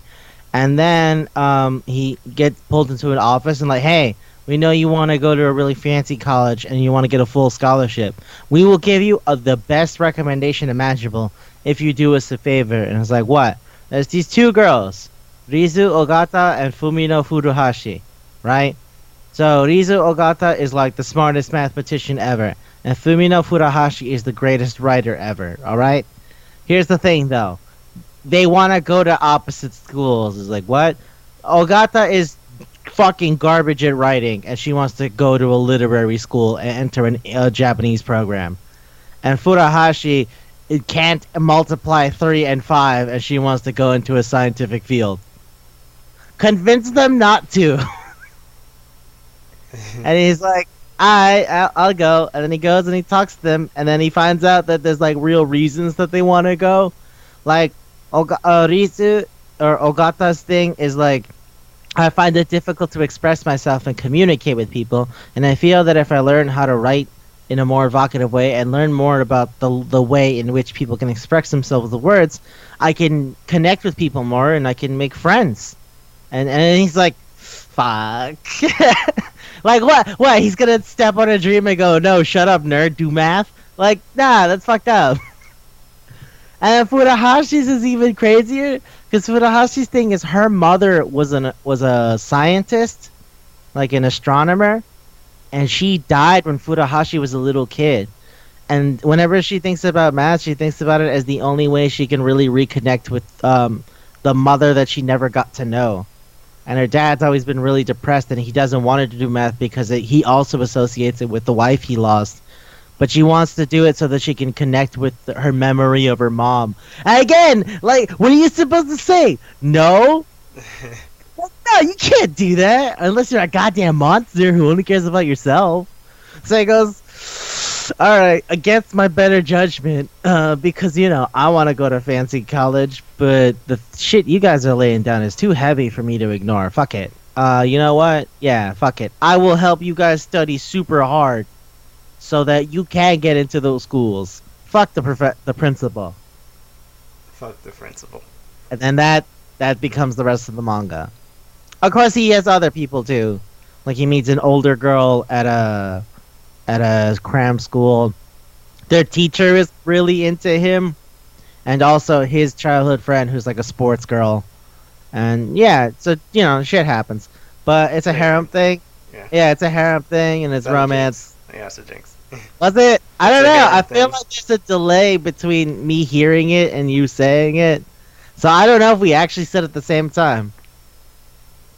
Like maybe you heard it, but I had said it slightly differently because there's actually a delay in the way that Close information transfers over. All right, sure, whatever.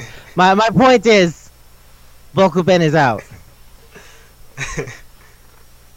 Okay. All right, fuck, Bokuben is out. So get in. There's 2 episodes. The third one's about to air. Or no, it's three episodes. The fourth one's gonna air next week. So get excited. Get hype is what I'm saying. I'm hype. I'm hype as fuck. I love that manga. And the teacher just got on him really hard, and I'm like, damn, manga. Damn. Oh yeah, you said it's like less than Right, if we were gonna, it's kind of gross. It's not wicked gross. Yeah, see, that's why I feel like we had this conversation. Yeah. I think it was us talking off the show. It was off the show. It was off the show, right? Yeah. Ah, shit. Okay, cool. But yeah, so it's kind of gross. It's not wicked gross. It's not like Malmasu or 2W. But it's like the season 1 of Rosario to Vampire. So like, oh, I tripped. I saw the girl's underwear. That's it. I fell into the girl. My hand got really. One of my hands was on her chest. But it happens very infrequently. Like compared to Rosario to Vampire, where like everything is, and then they rubbed up on me real hard. Is like, nah, it's not like that. Although, I will admit it is kind of gross. So don't go in expecting nothing, is what I'm saying. Oh, yeah. This is coming from let's just say Luna, so. Yeah, I have a very, very high threshold for gross. So I think I know what I mean when I'm saying it's gross. Like, I vividly remember our conversation about fucking Okusama Gaseito Kaicho. We were like, this is porn. And I'm like, it is not. It is actually not porn. It is as close to porn as it can get without being porn. They censored it. Oh, this might be fucking stupid, but this thing makes me laugh. There's this weird manga called Jim Goto ga Japan, which is like I'm from Japan, sort of. Well, actually, it's more accurate to say blank is Japan, which is like fucking weird because you don't say the word Japan in Japanese. But it's essentially a weeb. Oh, Like yeah. the entire premise is that there's this fucking kid who moves to Tokyo, and I'm guessing like when they say that they mean like the major city, and he's like his name is Tokyo, and then like he meets this guy who's like got red hair and a risento. And he's like, where are you from? And he's like, what? Where are you from? I mean, I'm from here. No, give me the prefecture you were born in, your city, your blood. And he's like, okay, you're really fucking weird, dude. And then that guy with the risento is a weeb. And his thing is he made a martial art where every other fucking move is based on a different prefecture concept. Like, Hokkaido is really cold. Crabs. I don't fucking get it. It's really weird. I kind of want to read it, but they made a show, and the show's out.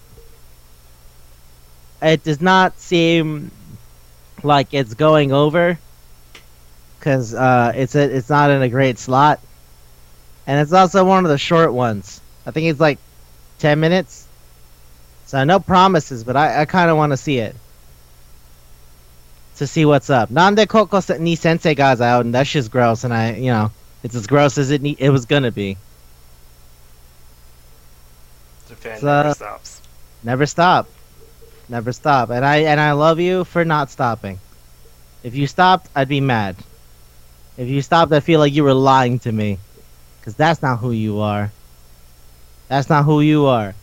Did I tell you about that manga I read recently that's literally called Ariga Taito, which is about like a guy like being a pervert about tights and like stockings, and Yeah. like that's the entire thing. Yeah. And he's like, oh god, I love stockings. Yeah. They're gonna do a show that's like pretty much the same thing, but it's not gonna be that direct. It's not gonna be the guy like hyperventilating, but the image for the show, it hasn't come out yet. It's coming out next month, but like it's an OVA. Is literally like girls sitting on a desk where the camera is low angle, so you stare at their asses and tights, and it's like yeah, that's what we're about. And I'm like, damn, that's fucked up. Never stop, Japan. Never stop. The second you stop is the second I'm sad. I need it. I need this kind of weird shit to amuse me. I just remember that you were like, "This is awful." I'm like, "No, no, it's mild." And you're like, "How could it possibly mild?" And like, "Cause it's not porn." And you go, "That doesn't feel like that should be the bar." And I'm like, "It is. That is the bar." Shut up. Tajina Senpai is literally a manga where like, oh look, I'm clumsy. I'm so clumsy. I put myself in tortoise shell bondage. That's not a thing. But big chest, so the guy's like, like yeah, it's mild comparatively. Okay. Well, I mean, I guess that's it, right? Is there anything else you wanted to say? No, that's it. Yeah, we're good then. All right, that's been Manga Palette, and thank you for listening. Oh If you're yeah. Don't forget our Gmail. Ah, shit, yeah. I asked you, because I don't remember. It's mangapalette@gmail.com. Once again, that's mangapalette@gmail.com. It's the name of the channel. Yeah. Have we gotten anything yet? Nope. All Well, right. I need to double check, but I don't think so. Alrighty. Because I have it on my phone, so I figured I would have gotten something. But, yep. So, like I said, thank you for listening, and if you're still here, you get it. Yeah, you guys get it. Yeah, you get it. Alright, bye.